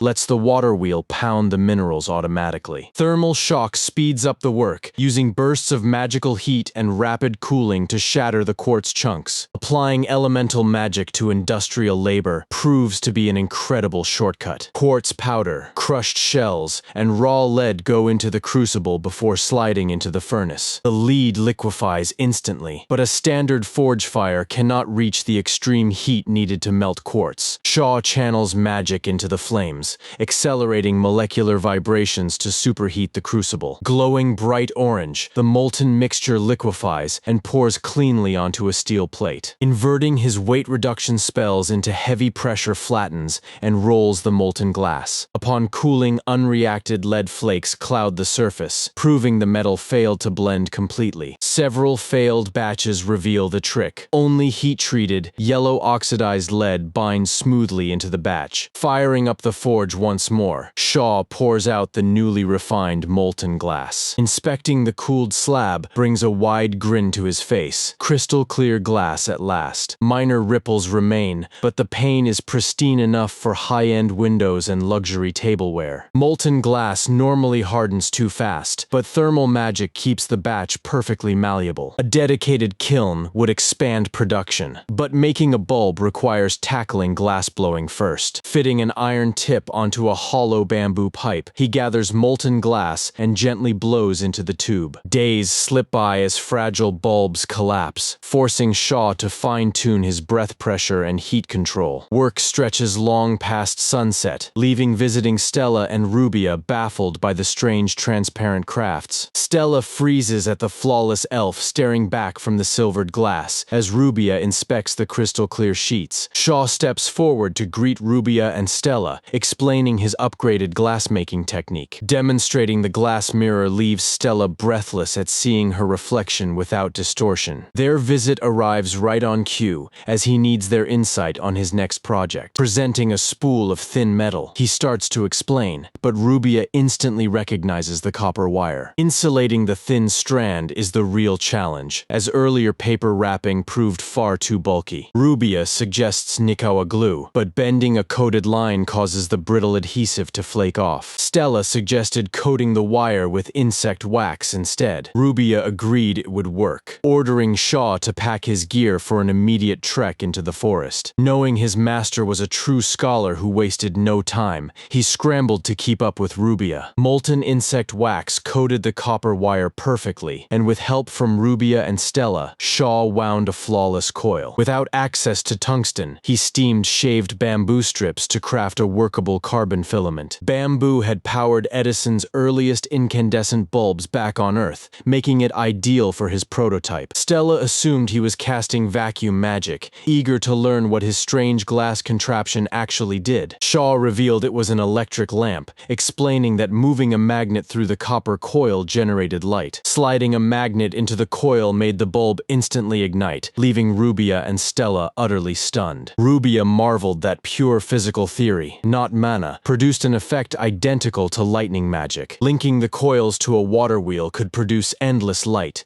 but Stella immediately spotted a catch. Blushing at Stella teasing him about bright bedrooms, Shaw fumbled and knocked the magnets across the table. A pentagonal magic stone tumbled against the board, flabbergasting Shaw as the bulb flared to life on its own. Merely resting the crystal beside the coil-induced current, proving to Shaw that this realm held unbelievable laws. Rubia admired the soft glow, Stella questioned the current, and Shaw recalled how magic stones stored arcane energy. Never had he imagined that passive mana radiation could directly generate a stable magnetic field. Normal magnets required perpetual physical movement, yet this stone generated steady current simply by sitting nearby. Asking his master if the crystal depleted over time, Rubia assured Shaw that stones never degraded from use. Inexhaustible, clean energy without fuel consumption would have easily won him a Nobel Prize back home. Bringing his prototype to the royal castle, Shaw presented his latest breakthrough to an eager Queen Layla. Turning serious, Shaw assured Her Highness that this invention would become a massive commercial hit. Escorting Layla down into the dim castle cellar, she wondered what required such pitch-black surroundings. Shaw handed her the strange metallic cylinder, instructing her to grip it tight before slotting the stone inside. A sharp beam cut through the dark like a modern flashlight, prompting Layla to gasp at what felt like sorcery. Dispelling her assumption, Shaw grinned and clarified that the device relied on pure scientific logic. Inside the bamboo casing, a tin reflector, copper plate, and coil channeled the stone's energy directly to the bulb, delighted to abandon fussy candles. Layla laughed until Shaw teased that it was perfect for midnight bathroom runs. Layla demanded immediate mass production, but Shaw noted that industrial output required key raw materials first. Blowing vacuum-sealed crystal glass demanded immense heat and fuel, meaning scaled manufacturing would take time. Beaming with absolute trust, Layla granted him full authority over the kingdom's newest production line. Strolling through the bustling capital streets, Shaw exchanged warm greetings with townsfolk praising his scholarship. A local weaponsmith hailed him from a storefront, eager to show the young craftsman his finest blades. Shaw tapped the scabbard he had forged from scrap metal, astonishing the merchant who thought only dwarves held such skill. Promising the eager shopkeeper he would return soon, Shaw stepped back into the warm afternoon sun. Cutting down a quiet alleyway, a sharp chill broke his calm as an unsettling presence locked onto his steps. Footsteps shadowed his every move in the alley, raising the fear that bandits had returned for revenge. Determined not to be ambushed by Mizuki's thugs, Shaw prepared a classic evasive trick to shake the tail. Dashing around the nearest corner, he ducked into the shadows to see who was pursuing him. Instead of an assassin, a little girl tripped over his feet and crashed flat on her back, leaving Shaw staring in disbelief. Tears welled up instantly, and the girl burst into a loud wail, making Shaw panic as onlookers turned his way. Shaw frantically dug through his pockets until his fingers found a piece of homemade candy to offer her. The girl sniffled that Maria warned her never to take treats from strangers,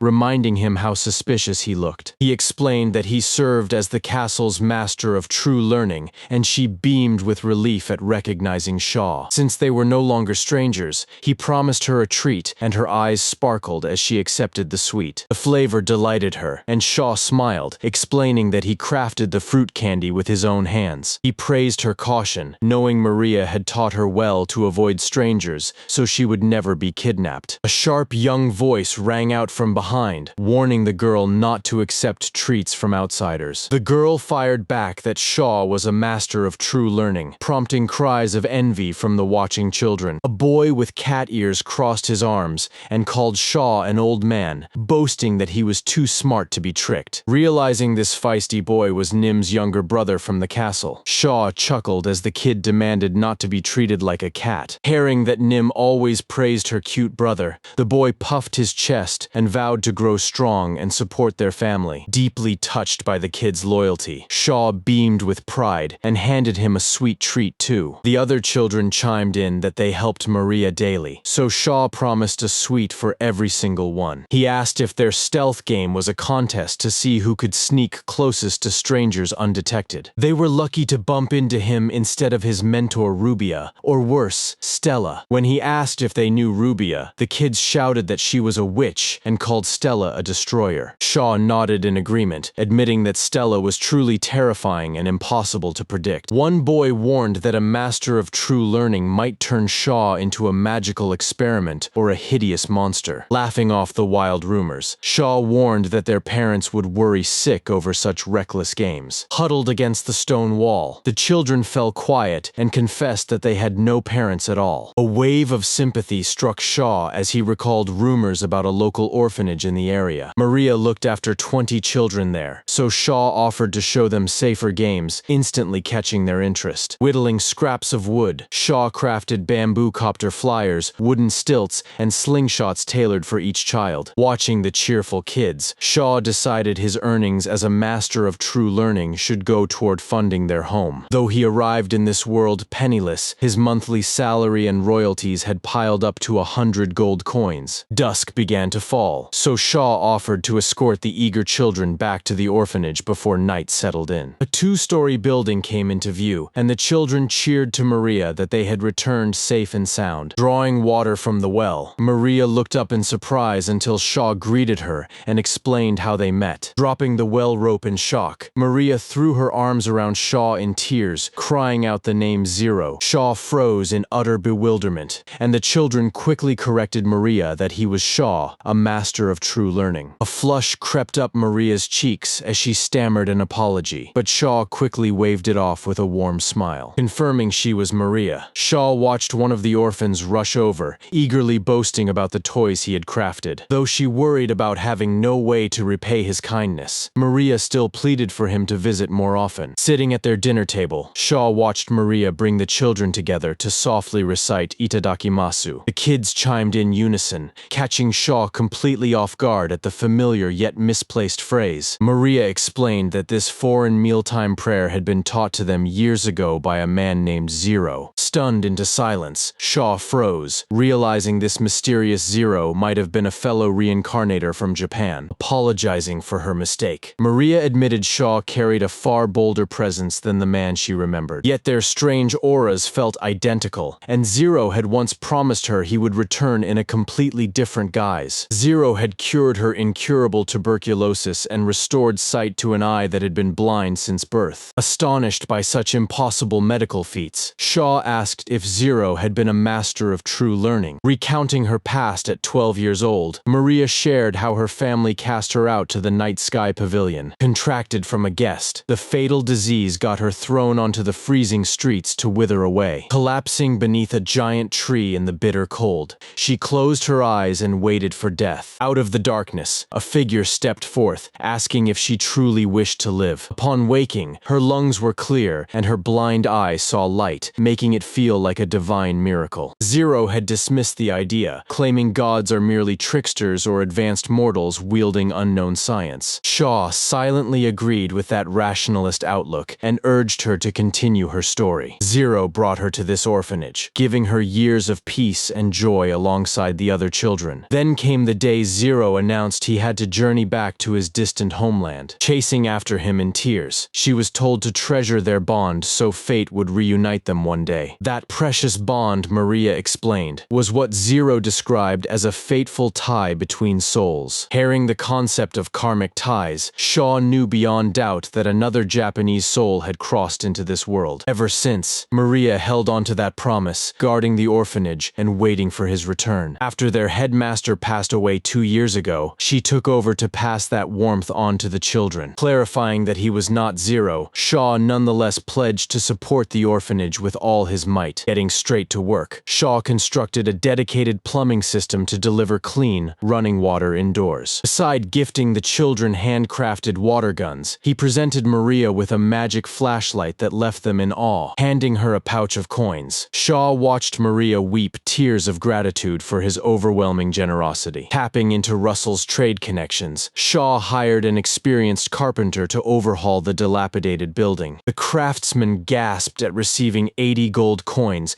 but Shaw spared no expense when it came to the kid's safety. A heavy collision on the road slammed straight into Shaw, knocking him flat onto the cobblestones. Landing face first against a massive chest larger than Rubia's, Shaw earned an immediate shriek from the enraged girl. Shaw frantically tried to clear the misunderstanding as the stranger glared at where his gaze had lingered. Taking in her silver hair, pointed ears, and dusky skin, Shaw realized she was a dark elf as she cursed him out. Annoyed by his relentless stare, the dark elf scowls, only for Shaw to sputter an apology and sprint away before she can finish snapping at him. The following morning, Shaw steps into the diner, where Nini greets him with startling news. An unfamiliar guest is waiting just for him. Standing right beside the table is the elf from yesterday, who cuts off Shaw's stammered apology by bowing deeply and begging for his forgiveness. She traveled to find the master of true learning known as the demon, only to realize that the young man she chased off was the exact prodigy she sought. Flustered, Shaw blames his wandering eyes on raw male instinct, but the elf dismisses it calmly, introducing herself as Faye. Desperation overtakes Faye as she grabs his hands, pleading with all her heart for him to rescue her isolated home. Massive rock slides on both flanks of the valley have sealed the only road leading into Faye's dark elf village, cutting it off from the outside world. Situated at the far end of the western gorge on the Farlane border, the settlement is reachable by hitching a ride with a westbound merchant. When Shaw asks why elven spells cannot clear the path, Faye admits their magic lacks the sheer force to crack such a monstrous boulder. Shaw wonders how immense a rock could possibly be, suggesting they should have hired a high-ranking grand mage instead. Hiring a court mage costs an absolute fortune, but Faye believed a master of true learning might act out of pure conviction. Chuckling at her high praise, Shaw admits he simply cannot turn down a plea from a captivating girl. With a promise to inspect the blockage on site, he asks her to simply call him Shaw until an ominous rattle shakes the cart. The terrified driver shouts to the master of true learning as glowing predatory eyes emerge from the surrounding brush. Faye immediately identifies the pack as black wolves, realizing the wagon has strayed deep into their hunting grounds. Snarling wolves pour from the brush, prompting Faye to urge Shaw toward a sturdy tree to draw the pack away. Activating weight reduction magic, Shaw snatches an overhead branch and pulls himself up as snapping jaws claw at the bark below. Outnumbered and lacking her repaired bow,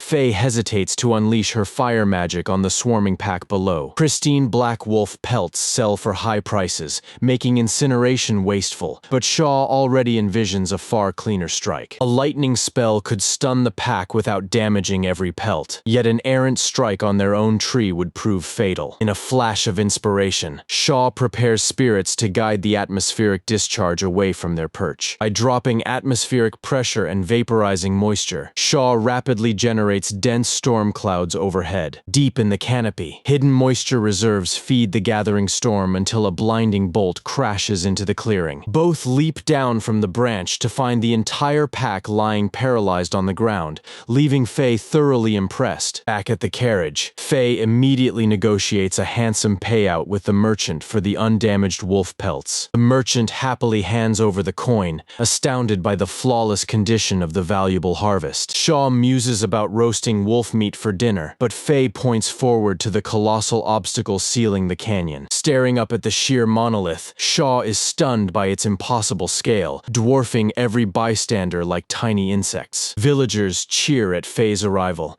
and she proudly announces that she has brought a master of true learning to save them. Joy erupts across the crowd, though Shaw quietly ponders how he can possibly shatter such a titanic obstacle. Tucked at the terminus of a vast continental rift, stretching from east to west, lies the secluded dark elf settlement. A 30-meter slab sheared off the canyon wall and wedged tight, cutting off all trade wagons and travel. Shaw unleashes an explosive test blast and shields his face, yet clearing smoke reveals only a minor scorched crater. Compression magic barely scratched the surface. Dynamite-grade force from his old world requires far greater thermal yield. Compressed air rapidly spikes in temperature, meaning layered compression magic will multiply the heat and rupture power. Stacking different spells at once is tough enough, but duplicating the exact same magic is uncharted territory. Dual spells usually balance like two hands on a bat, yet stacking identical magic balances one bat on top of another. Shaw warns the elves to clear the blast radius before locking in his absolute focus. Blinding white heat surges past 5,000 degrees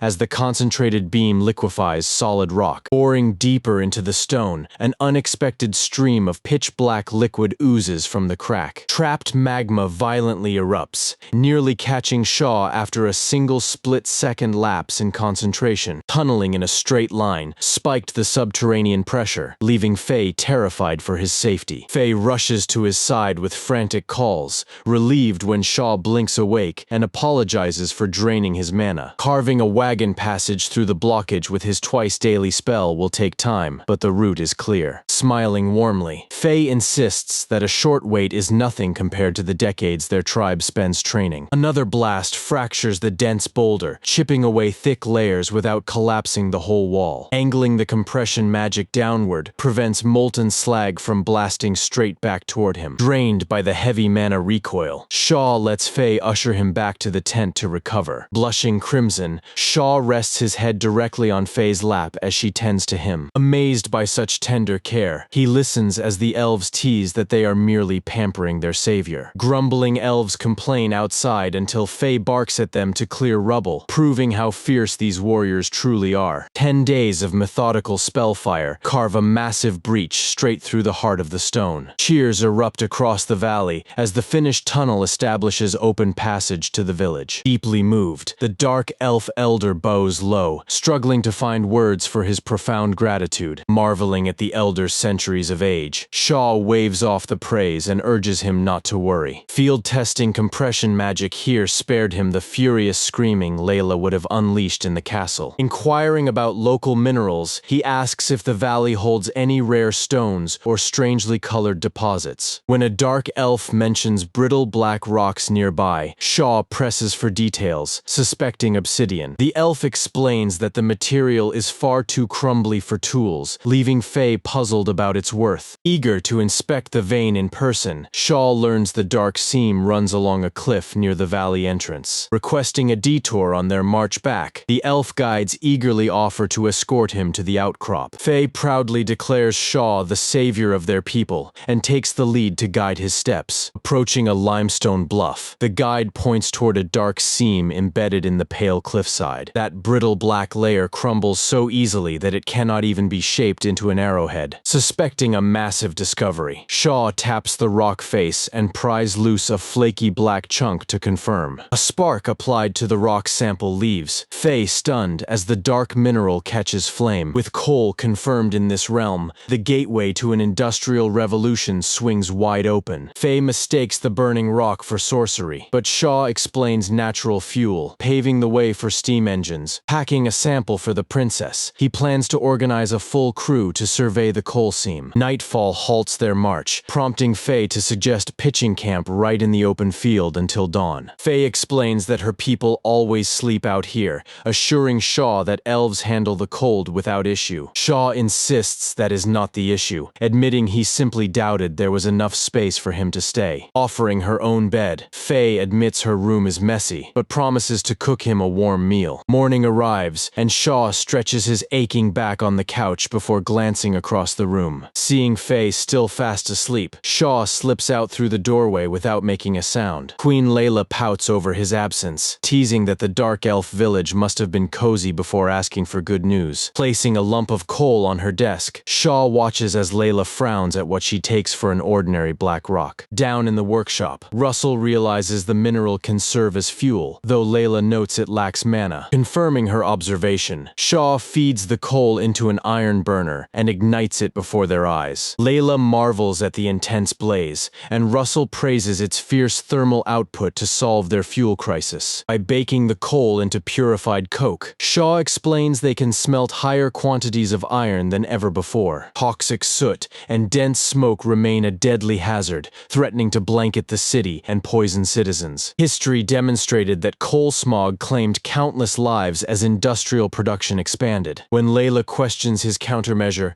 Shaw explains that channeling the fumes through water scrubs out the toxins. hands. Though Layla worries about the polluted runoff, Shaw reveals that specialized insects can filter the poisoned water. These scavenger bugs devour silt and waste, keeping waterways clean in a world without modern drainage. Reassured by the ecological balance, Russell approves, and Layla decides to dispatch a survey team to the coal deposits. Laying roads, bridging rivers, and building a railway to haul the coal will demand massive labor. Stella announces Shaw's arrival, bringing the bewildered boy face to face with his master Rubia. Rubia demands to know where her pupil vanished for 10 days, and Shaw admits he had business in the Dark Elf village. Utter shock grips both women at the mention of the reclusive Dark Elves. Jealousy flares as they accuse him of sneaking away just to gawk at the famously curvaceous Dark Elves. Shaw swears he was only fixing their crisis, but when Rubia demands to know if he prefers hers or the Dark Elves, he praises his master. Rubia narrows her eyes at his comparison just as Faye enters looking for Shaw, drawing irritated glares from everyone. Stunned silence falls across the room as the High Elf and Dark Elf lock eyes in pure disbelief. Sensing instant catastrophe, Shaw recalls the ancient 36 stratagems, declaring retreat the ultimate tactic. Shaw bolts for the exit as Rubia screams his name. Catching his breath in an alleyway between market stalls, Shaw reflects on the deep hostility between elves and dark elves. Sharing an ancient legend, Faye recounts how both races once lived under one ancestor in their original realm. Bitter warfare ruined their world, forcing both factions into exile here. A tragic history that leaves Shaw stunned. Terrified screams erupt across the district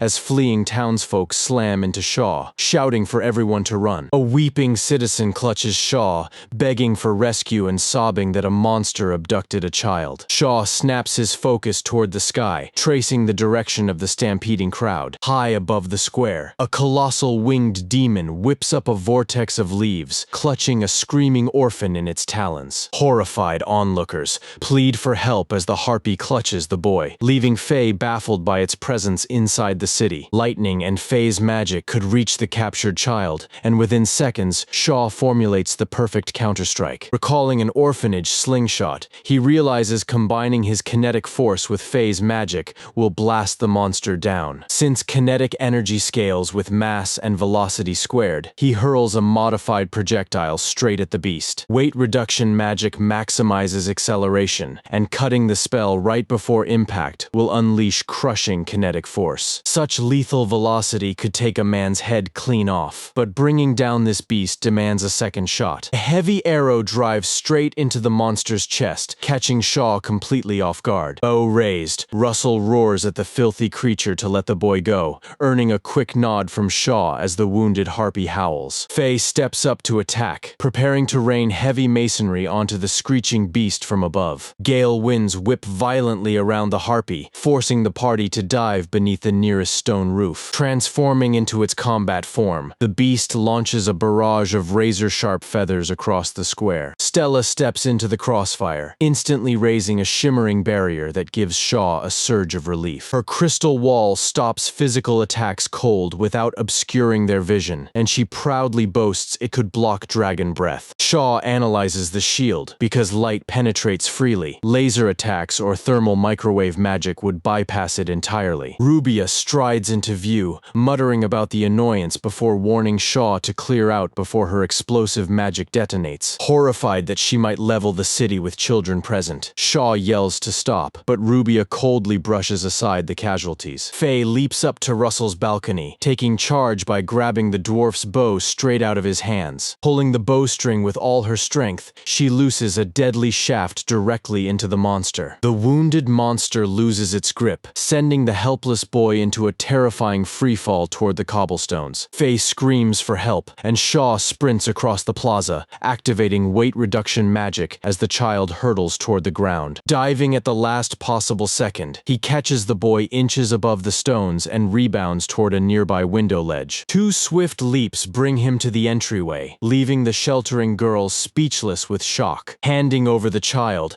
Shaw orders her to protect him, and she tearfully pulls the boy close with shaking hands. Shaw urges her to retreat deep indoors, and she nods solemnly, pulling the boy back into safe cover. The harpy soars upward, drawing Shaw and Faye's focus right before unleashing another devastating barrage of projectiles. missiles. Unable to dodge the dense volley, Shaw takes multiple strikes, one slamming directly into his chest as Faye screams in horror. Crushed by flying stone, his shattered phone cracks against his ribs, sending his fading mind spiraling into Earth memories. In a vision of his past life, Shaw smiles at his smartphone camera, introducing himself as the host of King of Inventions. Presenting a round mechanical alarm clock, he announces that today's video covers building an automated timepiece from scratch. After the recording cuts out, he reviews the footage and records an outro asking viewers to like and subscribe. 12 views and 3 subscribers bring a genuine smile to his face as fresh comments trickle in. Ambition stirs as he brainstorms future engineering projects and dreams of affording a professional camera. Desperate cries calling his name pierce the darkness, snapping Shaw awake with a sharp, ragged gasp. Faye rushes to treat his wounded chest with healing magic, but Shaw reassures her that he can still fight. The ruined metal phone inside his coat pocket absorbed the lethal blow, rebuking his reckless charge. Scanning the sky, Shaw spots the harpy circling warily above the rooftops, waiting for its next strike. With the child safe, Rubia readies an explosive spell, but Shaw stops her to prevent collateral damage to the town. Rubia demands an alternative, and Shaw admits his own mana is too weak to affect a target this massive alone. Nodding in understanding, she watches Shaw sprint off to lure the harpy into position before giving the signal. Channeling his fear spell, Shaw fires it straight at the harpy, throwing the beast off balance. The screeching monster recoils in panic, and Shaw roars for Rubia to cast her spell immediately. Raising her staff with fierce focus, Rubia slams the creature down with overwhelming weight, increasing magic. Crashing hard against the stone pavement, the grounded harpy leaves an opening for Shaw to draw his dagger and charge. Mid-leap, he casts weight magic on himself, driving the heavy blade straight into the monster with crushing force. Dark blood sprays across the street as the harpy goes limp, slumping dead onto the cobblestones. Rubia asks if the beast is truly dead, and Shaw confirms the threat is over. Cheers erupt as onlookers praise Shaw, prompting Stella to claim the fresh harpy carcass for valuable castle research. Reunited at last, the father wraps his arms around his tearful wife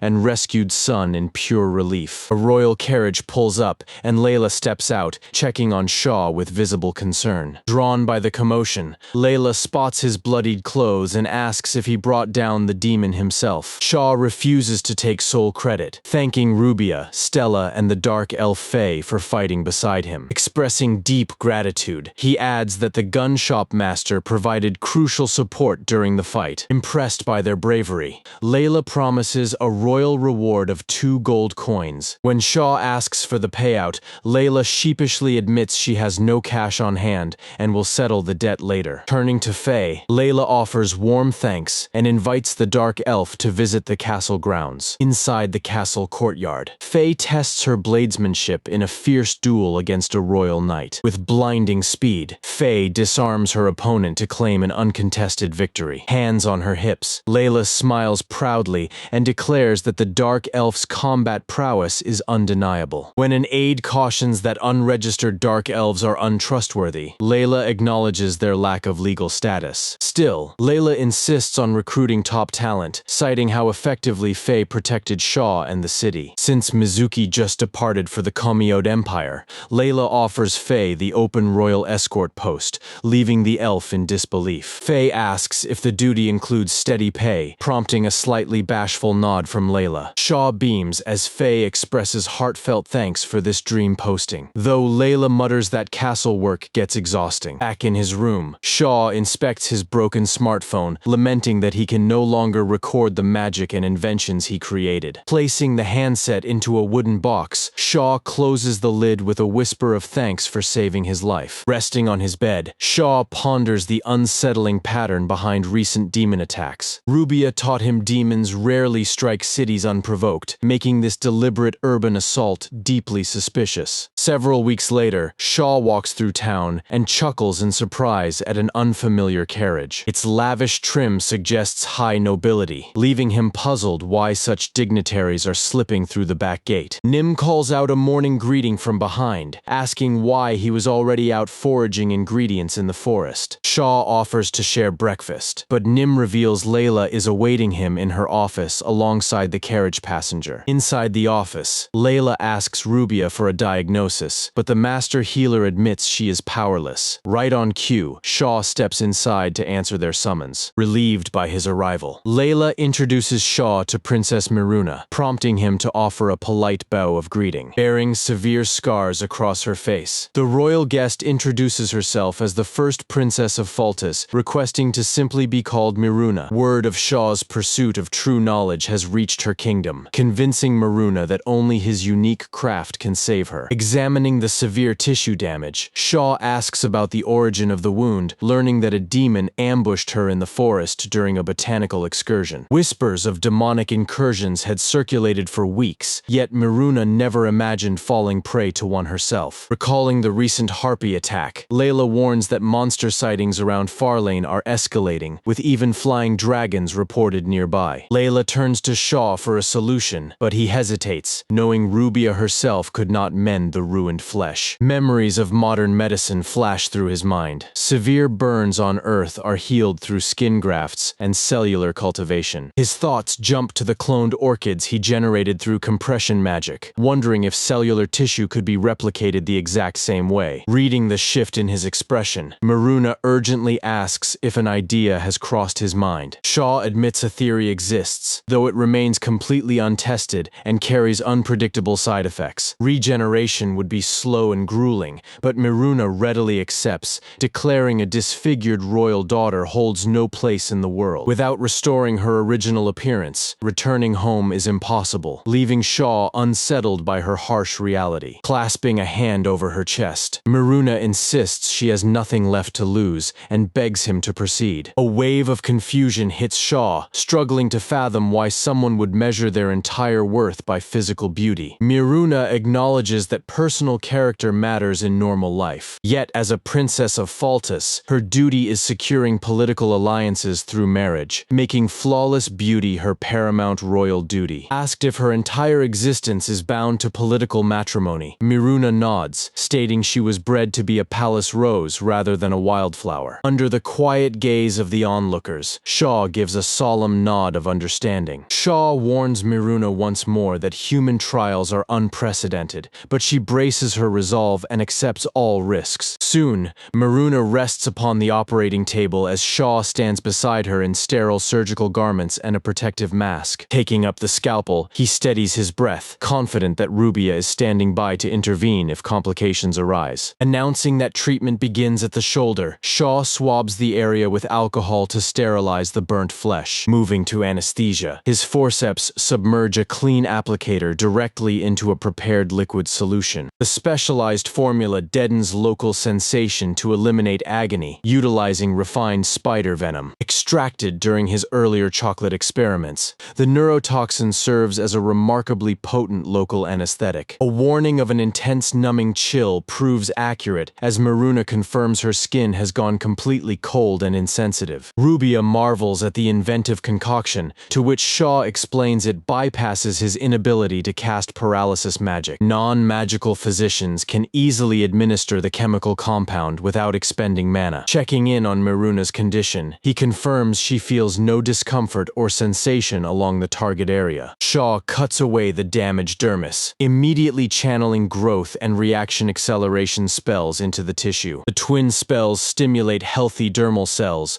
driving aggressive proliferation across the exposed layer. Cellular regeneration accelerates rapidly, weaving fresh, pristine skin across the open wound. Half an hour yields 3 centimeters of restored flesh, allowing him to repair up to 6 centimeters daily. Holding up a polished glass mirror, Shaw points out how smoothly her burns are closing, but Miruna only smiles at the flawless reflection. Shaw chuckles sheepishly, asking her to inspect his treatment rather than the glass, and Miruna marvels at the remarkable skin recovery. Over a plate of cream-topped pancakes, Layla explains their family tree, revealing that her late mother and the Queen of Faltus were sisters, though they only meet yearly now. Miruna fondly recalls playing at the lakeside Faltus royal villa, leaving Shaw listening in mild disbelief. The bright room filled with clear glass and exotic pastries feels like another realm entirely to Miruna. Teasing Layla, Miruna suggests that having such a brilliant master of true learning around must make ruling effortless. hands. With a bold smile, Miruna offers double or triple wages to hire Shaw away, instantly provoking Layla, politely declining with a laugh. Shaw explains he swore an oath to Layla to rebuild and develop the kingdom. Miruna marvels at his loyalty, noting that almost every master of true learning leaves to seek wealthier patrons. After Shaw shrugs that simple meals and research funds suffice, Layla reveals he donates all surplus to an orphanage, stunning Miruna. Investing in the youth is essential for Farlane, Shaw explains, since children are the true treasure of the realm. To Miruna, such selflessness is baffling, yet Layla firmly agrees that supporting the next generation makes perfect sense. Unlocking the potential of gifted children regardless of birth is vital. Miruna muses, as they will become the backbone of the realm. Hearing her insight, Shaw asks if Miruna possesses the talent of a master of true learning, surprising Layla. Before Shaw can reply to Miruna apprenticing under a mentor, Stella strolls into the room drawn by the scent of sweets, offering a warm greeting after years apart. Miruna is astonished to encounter Stella in this distant castle. Stella blunts out disgust at the gruesome burn scar, instantly revealing to Shaw that the elf was Miruna's former teacher. Treatment progresses smoothly across 3 days, but by the 4th morning, a burning fever grips Miruna. By aggressively accelerating the body's natural limits, the therapy forces her flesh to regenerate at breakneck speed. Such rapid cellular growth drains immense energy, and past midnight, an urgent summons calls Shaw back to her room. Layla quietly asks him to sit close and resume recounting tales to comfort the ailing princess. When Shaw asks where they left off, Miruna softly reminds him of the chapter where the protagonists mourn unrequited love. Checking in on her condition the next morning, Shaw is relieved when Miruna announces she feels much healthier. Day by day, Shaw confirms that Miruna's severe burn scars are fading away steadily under his care. Outside in the courtyard, Shaw peacefully tends to a potted plant with a watering can. Miruna approaches to admire the rare botanical specimen, gladly welcomed by Shaw as she joins him by the foliage. Announcing that her treatment is nearly complete, Shaw is met by Miruna's overwhelming, speechless gratitude. When Shaw insists her health is all that matters, a blushing Miruna steps forward and tightly embraces him. The watering can clatters to the ground as Shaw gently pulls back, prompting Miruna to apologize for emotions she never knew. Though Shaw reminds her of the royal duties awaiting her once healed, Miruna yields with lingering hesitation. Reasoning gently, Shaw suggests she confused relief from her healing scars with romantic affection, but Miruna disagrees. With downcast eyes, Miruna acknowledges that her status and position would never permit them to stand together. When Miruna asks if things would differ had they met before Layla, Shaw demurs, bound by debts to Layla, Stella, and the castle. Clarifying his debts, Shaw speaks of Rubia rescuing him in the forest and shaping him into a master of true learning. Without Rubia, Shaw adds, he never would have met Miruna, who laughs wistfully, wishing she were born a simple wildflower. Turning to leave, Miruna announces that her royal parents are arriving next week to bring her home. Shaw is stunned to learn King Faltus and Queen Eliza are traveling in person to thank him and Layla. With a gentle smile, Shaw promises her parents will see a flawless face, moving Miruna to tears. 1 week later, King Faltus and Queen Eliza gasp in amazement at their daughter's unblemished face. King Faltus calls it an outright miracle, as Miruna beams and gives full credit to Shaw. Grasping Shaw's hand in overwhelmed gratitude, the monarch showers him with praise. Crediting pure logic and medicine, Shaw praises Miruna for bravely enduring the painful treatments. Eager to reward him, King Faltus offers grand honors, but Shaw reminds him commoners bow to royalty. Waving off royal protocol, King Faltus bows low, offering gratitude not as a monarch, but as a father. Later, Shaw invites Queen Eliza and Miruna to explore his workshop until the royal summit concludes. Curiosity piqued, Queen Eliza asks Shaw if the rejuvenation magic that cured Miruna works on others. Pointing to her crow's feet, Eliza is stunned when Shaw offers to tighten her sagging jawline as well. Smoothing minor wrinkles is child's play compared to severe burns, and Eliza happily accepts the offer. Across the hall, King Faltus and Layla conclude a swift, productive discussion on state affairs. Stepping out to gather his wife for departure, King Faltus freezes upon catching sight of her face. Dumbfounded, he asks what happened to her skin, making Eliza giggle with pure delight. Eliza reveals she sampled Shaw's craft, leaving her husband wondering if she drank the elixir of youth. Shaw clarifies that he simply tightened the skin temporarily, leaving King Faltus utterly bewildered. Predicting immense popularity among highborn ladies, the king watches word spread across the land. Between Miruna's recovery and Eliza's youth, endless requests from noble ladies pour into the workshop. Trapped in an endless loop of skin lifts and wrinkle smoothing, Shaw regrets turning into a beautician. Collapsed over afternoon tea, Shaw groans that the workload is crushing him, though Layla loves the prophet. Layla mentions the avalanche of marriage proposals pouring in from Miruna once her beauty returned. When Shaw asks if Miruna will find a worthy match, Layla scoffs at nobles who only value vanity. Only one man in Farlane earns her respect, Viscount Phyllisay, an honest noble beloved by his people. Layla notes his lower title makes a royal marriage tough, but Shaw points out nobility ranks can rise. Granting Phyllisay the exclusive rights to mass-produce crystal glass would easily elevate him to a duke. Though she calls the scheme fraudulent, Shaw has full faith in Miruna and the Viscount to run the trade. Playfully calling him heartless for ignoring Miruna's obvious feelings, Layla laughs at his blank face. An official proposal is dispatched to Faltus,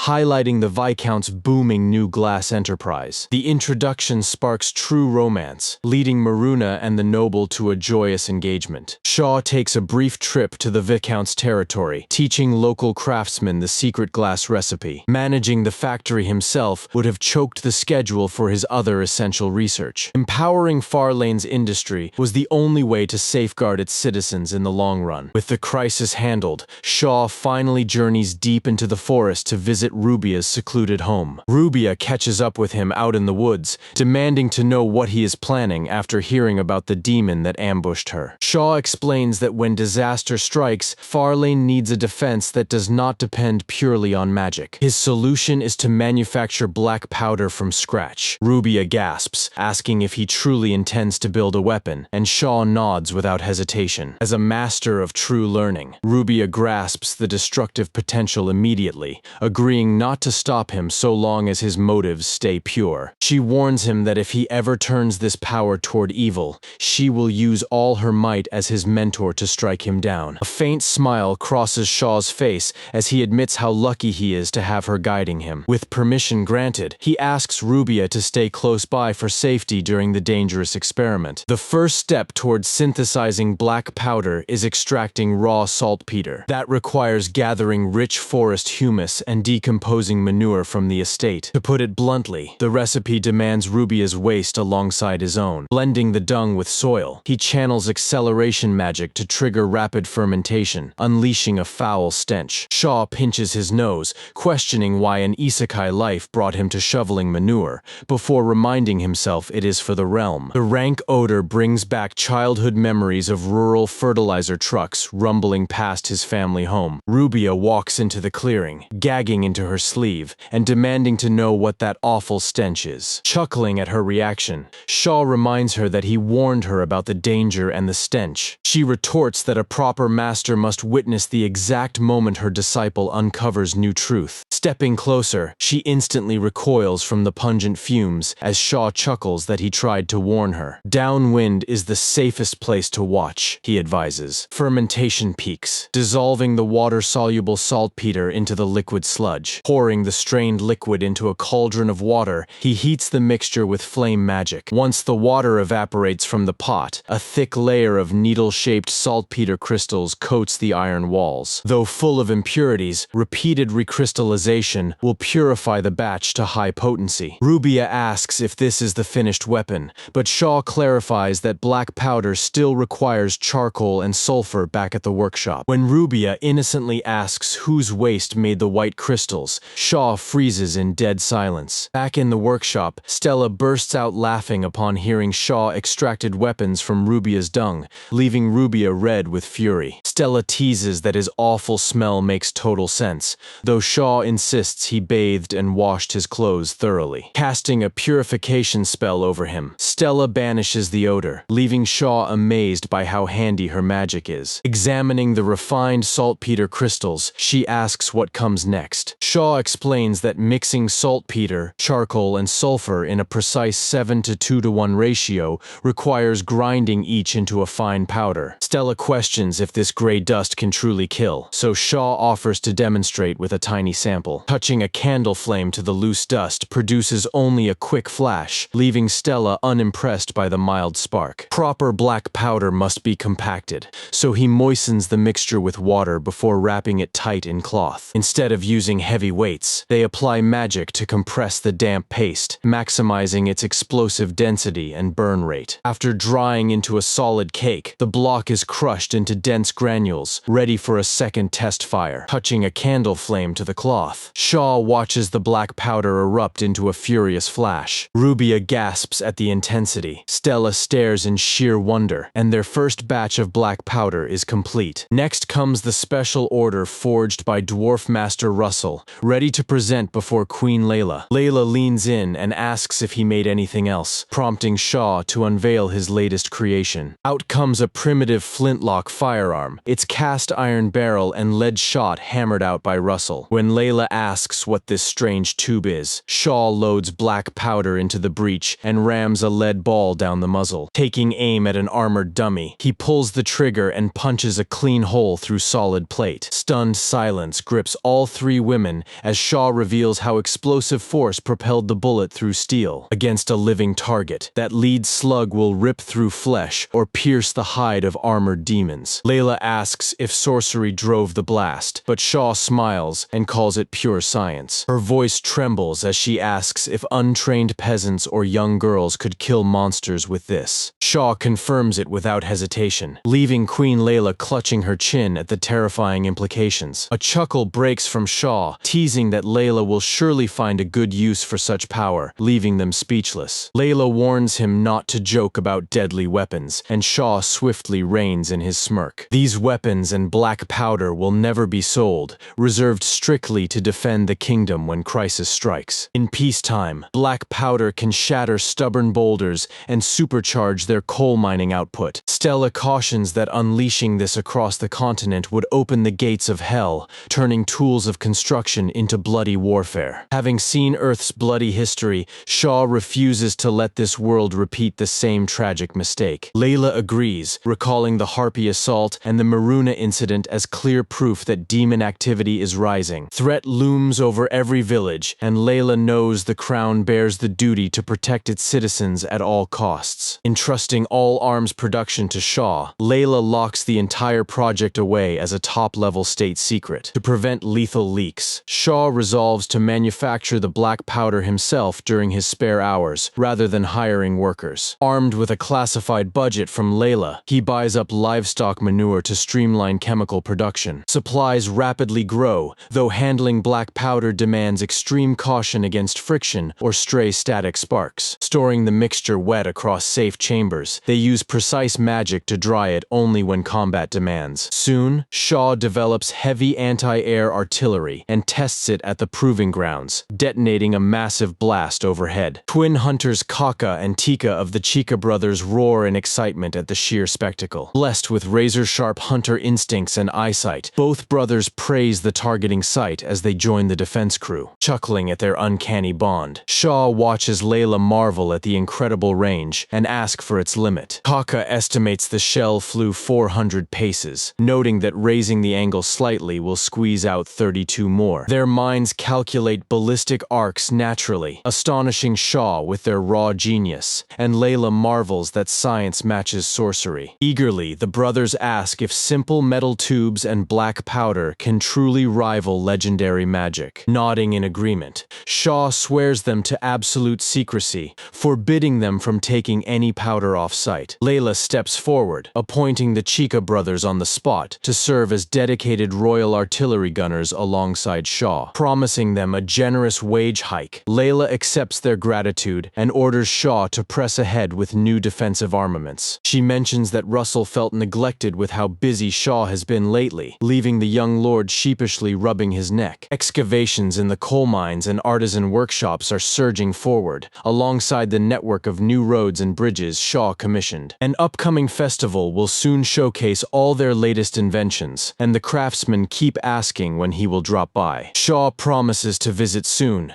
grinning as he turns turns his focus toward preparing the festival's ultimate centerpiece. Standing before a towering stone column in the workshop, Shaw gapes at its massive scale. The castle workshop's brand new blast furnace stands fully assembled, and Shaw finds the completed structure magnificent. Though Shaw supplied the core mechanical designs, Russell and his dwarven smiths used their master craftsmanship to forge the final furnace. Russell points out that Shaw teaching them how to refine coal into metallurgical coke was the real breakthrough. Smelting previously relied on high-tier fire magic, but this furnace can smelt raw iron on standard heat alone. Forcing air through the blast furnace still requires wind magic, prompting Shaw to consider building an Earth-style steam engine to automate the blast. Fabricating an external combustion engine demands advanced tooling, meaning the leap from scientific theory to practical machinery remains steep. Confident that Russell and his dwarven smiths can master the engine once taught the principles, Shaw resolves to craft a working prototype first. A heavy hand claps Shaw on the shoulder as Russell offers thanks for his tireless guidance, though Shaw insists the credit belongs to the entire crew. Minecart tracks now stretch through the fortress, drastically speeding up the transport of heavy coal and raw materials. These rails will soon transform the coal mines, marking the true dawn of an industrial era. Reinforced roads and bridges now link directly to the mines, feeding a steady stream of coal wagons into the expanding industrial sector. Prosperity draws bustling crowds into the city streets, where Shaw spots an unfamiliar establishment during his afternoon walk. Gazing at the lavish storefront, Shaw is greeted by an eager clerk asking if he is looking to make a purchase. Delighted by Shaw's noble presence, the clerk ushers him inside and boasts of having premier stock for discerning patrons. Caught off guard, Shaw asks what the shop sells, tensing up as intimidating guards give the parlor a distinct criminal vibe. The broker casually inquires what type of servant Shaw prefers, catching him completely off guard. Remembering the feudal standards of this realm, Shaw realizes that bonded servitude is an established reality, because the royal court only hired paid attendants. Shaw had never witnessed the kingdom's open servant trade firsthand. Gesturing toward a sturdy captive, the broker pitches a former mercenary bodyguard for 50 gold coins, calling it a steal. Shaw firmly shakes his head,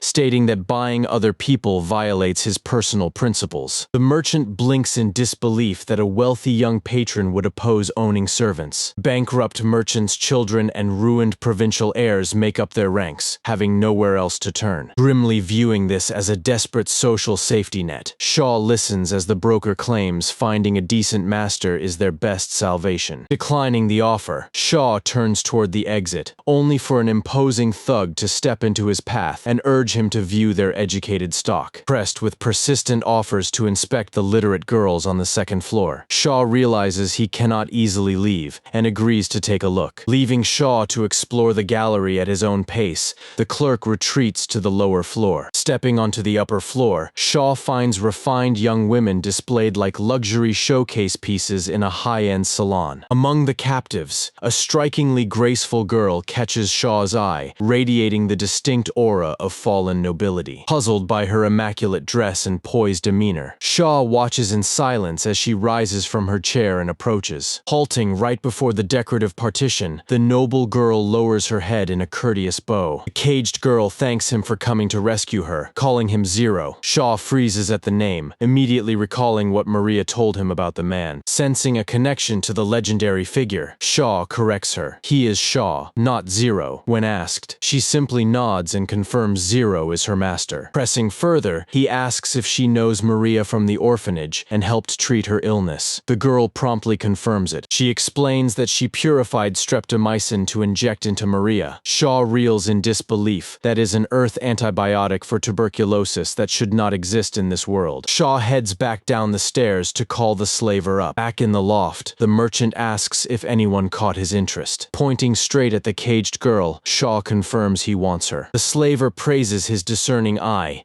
bragging that the girl is brilliant, fully literate, and a genius with numbers. When Shaw asks for the price, the trader demands a staggering 250 gold coins. Stunned by the steep price, Shaw demands an explanation. The merchant insists she is not just intelligent, but possessed of unmatched technical skill. Capturing her cost their outfit numerous men. Doubting the claim, Shaw admits he he only carries 100 gold. One guard glares menacingly, suspecting he is joking. An idea strikes Shaw, and he pulls out a rare fruit, asking if barter will suffice. The bald slaver recognizes the prize as merch berries. Even a rotting sample fetches 100 gold, and this fresh specimen easily commands 300 or 400. Grinning greedily, the merchant accepts the merch berries to settle the bill. Shaw stings at parting with such a treasure, but swallows the loss as the cage opens. Her name is Nanami. She answers inquiries with precise brevity, leaving Shaw wondering what Maria might know about her true nature. Soon after, Maria gasps upon seeing her. She confirms knowing Nanami, calling her the doll Zero created, which leaves Shaw utterly baffled. Maria explains that she initially took her for a living companion until Zero revealed she was an automaton. Shaw asks in shock if that means a robot. Nanami confirms the classification is accurate, leading him to realize she operates on program directives. Nanami confirms his deduction, leaving Shaw utterly stunned. Touching her arm, Shaw finds warm skin, supple flesh, and human biology down to hair, teeth, and moist lips. Leaning in to inspect her open mouth, Shaw draws a horrified glare from Maria. He quickly apologizes, then asks Nanami who Zero truly was and where he went. After noting her synthetic biology, Nanami reveals an accident separated her from Zero. Shaw sighs, hoping to track him down later. Maria reassures him that things will work out with him around, warmly inviting him to visit again. Back at his workshop, Shaw tests Nanami by asking for the square root of 2 to 10 decimal places. Without hesitation, Nanami recites 14,142135623,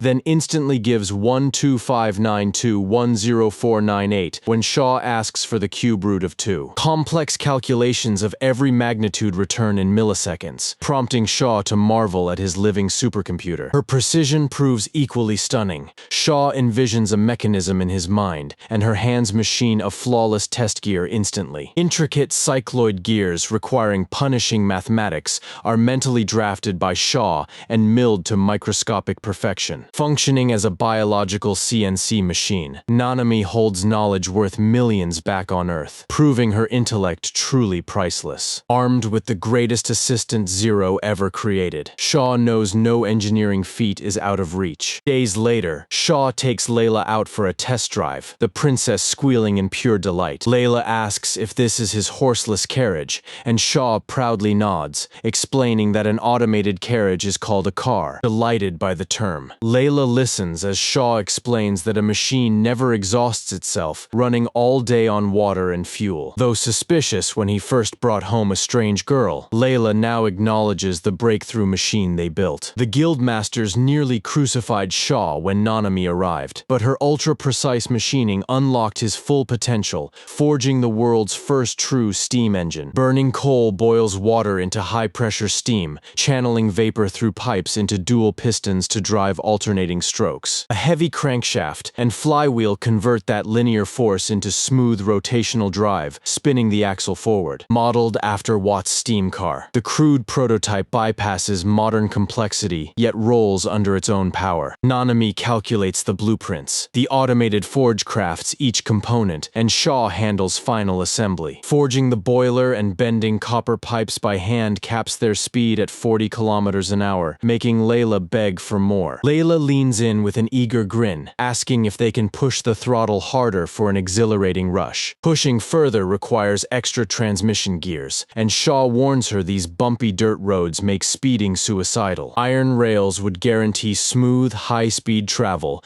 mirroring the miniature tracks laid across the castle grounds. Connecting the royal capital directly to remote coal mines would revolutionize logistics and resource flow. Networked tracks across major cities would accelerate trade and spark an industrial revolution. Shaw admits such sweeping modernization demands vast capital and decades of global cooperation. Watching the Iron Beast roll past, Miruna gasps in sheer amazement, jealous of the thrilling ride. Miruna demands a turn, and Layla happily invites her aboard with Shaw. Princess Miruna hops straight into the driver's seat, leaving Shaw stunned by her boldness. Operating the single-gear throttle proves effortless, prompting Miruna to ask Shaw if the vehicle is for sale. 500 gold coins hit the table, a staggering fortune equal to 100 million yen. Miruna Haruna insists the price is a bargain, treating the prototype as seed investment for commercial mass production. Shaw recognizes her razor-sharp commercial instincts, confident her workshops can replicate the design in time. Leaving the experimental vehicle in her capable hands becomes an inevitable business partnership. Detailed schematics reach the royal blacksmiths, sparking frantic engine construction across the workshop floor. Local smiths marvel at the ingenuity, forging specialized steam tractors to haul heavy coal carts. What should have taken a decade of trial and error took barely 6 weeks to hit the road. Grand Festival Day arrives in Farlane, marking the grand debut of groundbreaking new technology. Standing before roaring crowds, Queen Layla welcomes her citizens to the royal celebration. Layla points to Shaw to deliver the opening address, drawing thousands of expectant eyes upon him. Shaw greets the gathered nobles and townsfolk, proudly introducing himself as the disciple of Rubia. He invites the crowd to tour the castle halls and witness the extraordinary breakthroughs forged by their kingdom. Though he provided initial concepts, tireless craftsmen breathed life into every miraculous machine. Gratitude overflows for the artisans and material teams working behind the scenes. Echoing Princess Layla, he raises a hand to thank the populace and asks for their continued support. Brilliant fireworks detonate across the twilight sky, erupting in dazzling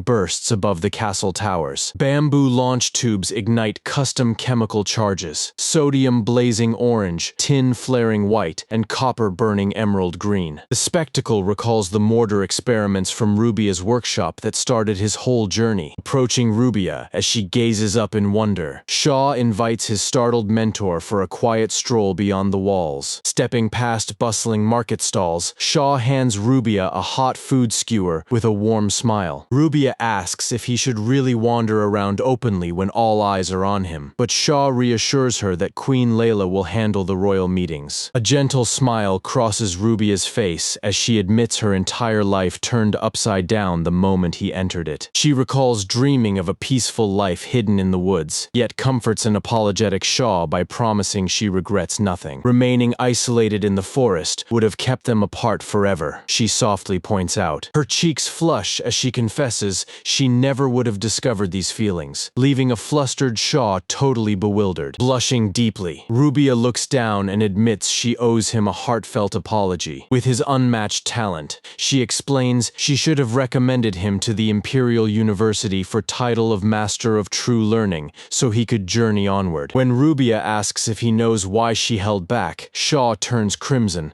wondering if she simply wanted him by her side. Shaw turns aside, brushing off official titles and declaring he will never leave Farlane anyway, before offering an apology of his own. Swallowing his hesitation, Shaw finally confesses the truth he hid for so long. He came from another world, leaving Rubia wide-eyed with shock. A shout breaks the moment as a townsman points skyward, though the gloom makes it impossible for the crowd to identify the flying shape. Voices in the crowd debate whether it is a giant bird, until someone screams that the massive silhouette is diving straight toward them. Terror grips the square as the unbelievable truth descends upon the streets. An ancient dragon has breached the city. Panic explodes across the avenues as citizens flee the rampaging beast, and Shaw stares in disbelief at the mythical menace. The beast sweeps low across the rooftops, crushing spirits beneath its wings before abruptly wheeling around and soaring away, leaving Shaw and the townsfolk stunned. Amidst the confused murmur of the crowd, Shaw checks on Rubia, who nods to confirm she is unhurt, urging her back to the castle. Shaw frets over the rising demonic surge, having never imagined a dragon would strike deep in civilian territory. To prevent mass hysteria, they agree to brief Queen Layla discreetly during her ongoing council meeting. Stepping into the hall, Shaw whispers the impossible report, leaving Layla breathless with shock. By morning, a messenger bird arrives from Mizuki bearing dire news. The Kami'D Empire suffered a devastating dragon attack the previous night. Reading how dragon fire engulfed the Kami'D Empire, Shaw connects the raid to yesterday's sighting as Layla notes the monster headed west. Facing Her Highness, Shaw asks what this implies, and and Layla, pale-faced, confirms that the dragon is circling back to strike their kingdom next. Queen Layla orders Mizuki evacuated at once, prompting Shaw to calculate the 400-kilometer gap between realms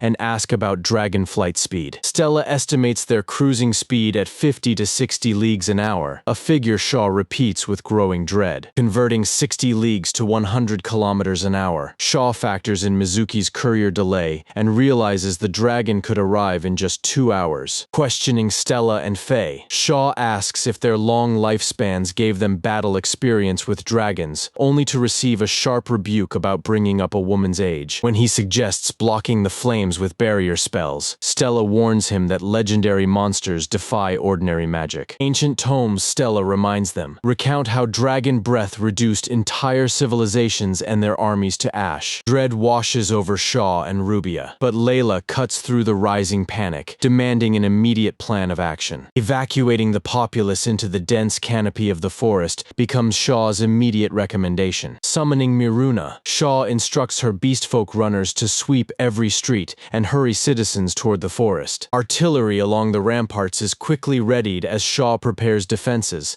hoping the heavy guns can drive the monster away. Rubia and Stella resolve to fight. Though Stella doubts her magic can pierce such bulk more than once, a single shot Shaw swears will be enough. Pleading with Layla to seek shelter, Shaw meets fierce resistance as the queen refuses to abandon her people. Shaw commands the Chica brothers to haul their heavy mortars straight to the eastern rampart, and they spring into action. 6 shells remain in Shaw's arsenal after handing the spare cartridge to Maruna, leaving him to magically dry his remaining black powder reserves. Beastmen flood the streets with screams of the approaching dragon, as the girls urge everyone toward the safety of the woods. A terrified child clings to her sister's skirt, fearing Farlane's doom, but Maria steadies her with unshakable faith in Shaw. In the workshop, the master craftsman barks at his apprentices to drop their precious tools and run for their lives. If they survive, they can forge new gear, so he commands them to abandon the workshop immediately. 4 tense hours after Mizuki's warning, a knight informs the queen that the massive ballista is primed and ready. Confirming the town has evacuated,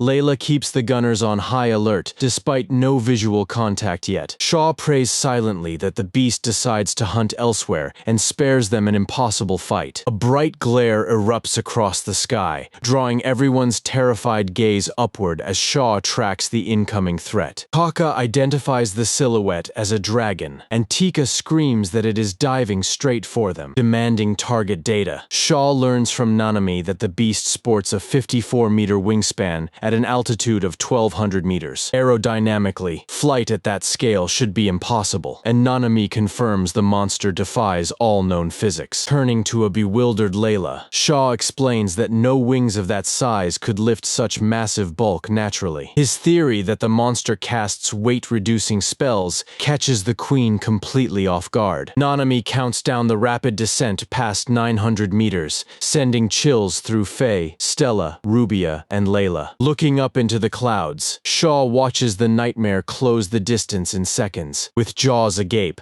the monster plunges past 200 meters, prompting Shaw to steady the panic-stricken Chica brothers on the firing line. Shaw roars the command to fire, and everyone covers their ears as the heavy cannons unleash thunder. Direct hit. Shaw yells over the roar as the volley strikes the charging behemoth dead on. Gale force winds buffet the wall as the screeching beast looms close, but Layla rallies her troops to unleash every battery. A barrage of ballista bolts slams into the scales, followed immediately by Tika and Kaka firing another heavy round. Shimmering defensive barriers deflect the strikes, stunning both Shaw and Layla at the beast's arcane mastery. Without shattering that magical barrier, Rubia's sorcery will never reach the target, Shaw realizes with dread. Another detonation rocks the sky, driving the enraged beast into a frenzy and pushing Shaw's squad into sheer panic. Amid the chaos, Tika points and screams that a vehicle is speeding onto the battlefield. Miruna tears through the dirt at the wheel of a mortar-mounted rig, prompting Shaw and Layla to marvel at her reckless style. Seeing the beast's barrier flicker from the ambush, Shaw shouts for Rubia to strike before it recovers focus. Rubia demands a protective ward from Stella, who locks in the barrier and yells at her friend to obliterate the beast. Staff radiating raw power, Rubia yells for everyone to hit hit the dirt as her explosion spell ignites. Shaw dives over Layla to shield her from the incoming shockwave. Smoke clears to reveal empty air where the dragon hovered, leaving the entire battle line speechless. Stella gasps in disbelief, but Shaw warns that no carcass fell, ordering the crew to pivot the ballista and reload mortars. Horror grips Shaw as his eyes lock onto the sky, where the uninjured beast gathers power for a deadly retaliation. A guttural roar shakes the earth as fire builds in the monster's throat, and Shaw realizes a cataclysmic breath is coming. Layla screams over the thunderous roar, commanding an immediate full retreat of all personnel. Stella plants her feet in front of Shaw, screaming for everyone to get behind her barrier before it is too late. Torrential dragon flame erupts across the district, vaporizing stone towers, homes, and storefronts in a single blast. Out in the forest, terrified refugees watch the fortress burn as a boy clutches his book and Nim trembles for Shaw. Straining with the last of her mana, Stella holds the firestorm back as Faye shields Layla with her body. When the inferno clears, the elf collapses from total exhaustion, prompting Shaw to sprint toward her through the burning ruins. A single glance at the crater confirms the worst. Stella is completely out of mana, and a second blast will incinerate them all. Rubia's mortars and spells already deflected off those armored scales, leaving Shaw desperately searching for a blind spot. Hesitation means death, and standing still to overthink will only seal their doom. Locking onto the beast's unarmored eye, Shaw shouts at Faye to loose an arrow straight into its socket. Though baffled by the reckless command, Faye trusts his plan and leaps forward with drawn string. Her shot flies true, piercing the beast's eyeball and sending it into a roaring fury. Layla gasps in horror at the provoked beast, but Shaw reveals his trap, firing compression magic right down its gaping maw. Turning to the Chica brothers, Shaw orders the mortar primed, knowing full well the blast will shatter the barrel. Deep within the mortar tube, Shaw compresses the air as the Chica brothers brace for the dragon's breath. Raising his voice over the wind, Shaw gives the signal, and the artillery crew pulls the trigger. Massive air pressure violently detonates at the muzzle, blasting everyone off their feet in a deafening shockwave. The scorched monster crashes down in a heap of dust, leaving Shaw to crawl from the debris and check if it truly fell. Shaw gently shakes Layla by the shoulders to wake her, announcing that the dragon is dead. Calling out across the smoke, Layla demands a roll call, and thunderous victory cheers roar back. Rubia tearfully embraces Shaw, relieved everyone survived, though Stella scolds him for almost blowing up Faye and the rest. Shocked by the blast, Rubia brands Shaw a dangerous student and forbids him from ever using compression magic again. She warns that pushing compression too far unleashes catastrophic power, reminding Shaw of extreme heat, pressure, and plasma. Realization strikes Shaw as he names the phenomenon, a thermonuclear reaction, prompting a puzzled look from Stella. All matter, as Shaw explains, consists of tiny particles that disintegrate under extreme pressure and heat. Colliding and fusing together at such speeds causes those particles to lose a fraction of their mass. When Stella asks where the lost mass goes, Shaw explains it converts into pure energy multiplied by the speed of light squared, converting 300,000 kilometers per second for her. Shaw quotes roughly 187,000 leagues. Stella demands to know how he speaks so casually of forbidden lore, compelling Shaw to finally confess the truth. Gathering their attention, Shaw takes a deep breath and confesses that he originates from another world. Instead of panic, Faye, Layla, and Stella remain deadpan, smugly noting they had already figured it out. Layla admits his foreign merchant cover story never held up, leaving Shaw stunned that his excuse failed so completely. Turning to Rubia, Shaw is baffled to hear his master suspected otherworldly origins from day one. With the kingdom in ruins, Layla declares that rebuilding Farlane requires Shaw's knowledge more than ever. Looking him in the eyes, Rubia softly asks whether Shaw intends to stay by their side. Torn between his master and the queen, Shaw hesitates, uncertain what choice he would make if a path back home ever opened. A quiet thought crosses Shaw's mind about returning to his old life and posting videos once more. Yet that distant world offered only faceless subscribers, whereas here, true friends stand beside him. Choosing the warmth of Farlane's people, Shaw beams and declares he is staying at Farlane Castle for good. Joy lights up the girls' faces before Layla turns their attention to harvesting the fallen dragon for gold. Stella eagerly agrees, noting ancient rotted dragon remains once bought entire nations, and this one is fresh. According to ancient lore, its massive gallbladder holds miraculous remedies, and gallstones bring a fortune. Shaw cuts in to ask about the meat, leaving a baffled Stella without a clear answer. Nanami confirms it is completely edible, prompting Shaw to praise her as he drools over dragon steaks and burgers. Sprinting toward the beast to harvest bones for broth, Shaw instantly sparks outrage from Rubia. Layla chuckles at his boundless curiosity, admitting that wild passion is why everyone adores him, admiring his flexible mind and endless curiosity. Stella praises him as a master of true learning. 1 year later, recovery continues across Farlane, beneath rebuilt walls crowned by the dragon's symbolic skeleton. Citizens look forward to prosperity as Shaw tinkers with new projects, right until Layla teases his weird theories. Shaw explains his long-distance communication concept, letting Layla chat with Maruna directly from the castle. Thrilled by the prospect, the queen asks when it will work, but Shaw admits he has no clear timeline. Stella and Rubia step inside to check on his work, craving a snack before Shaw happily offers to make pancakes.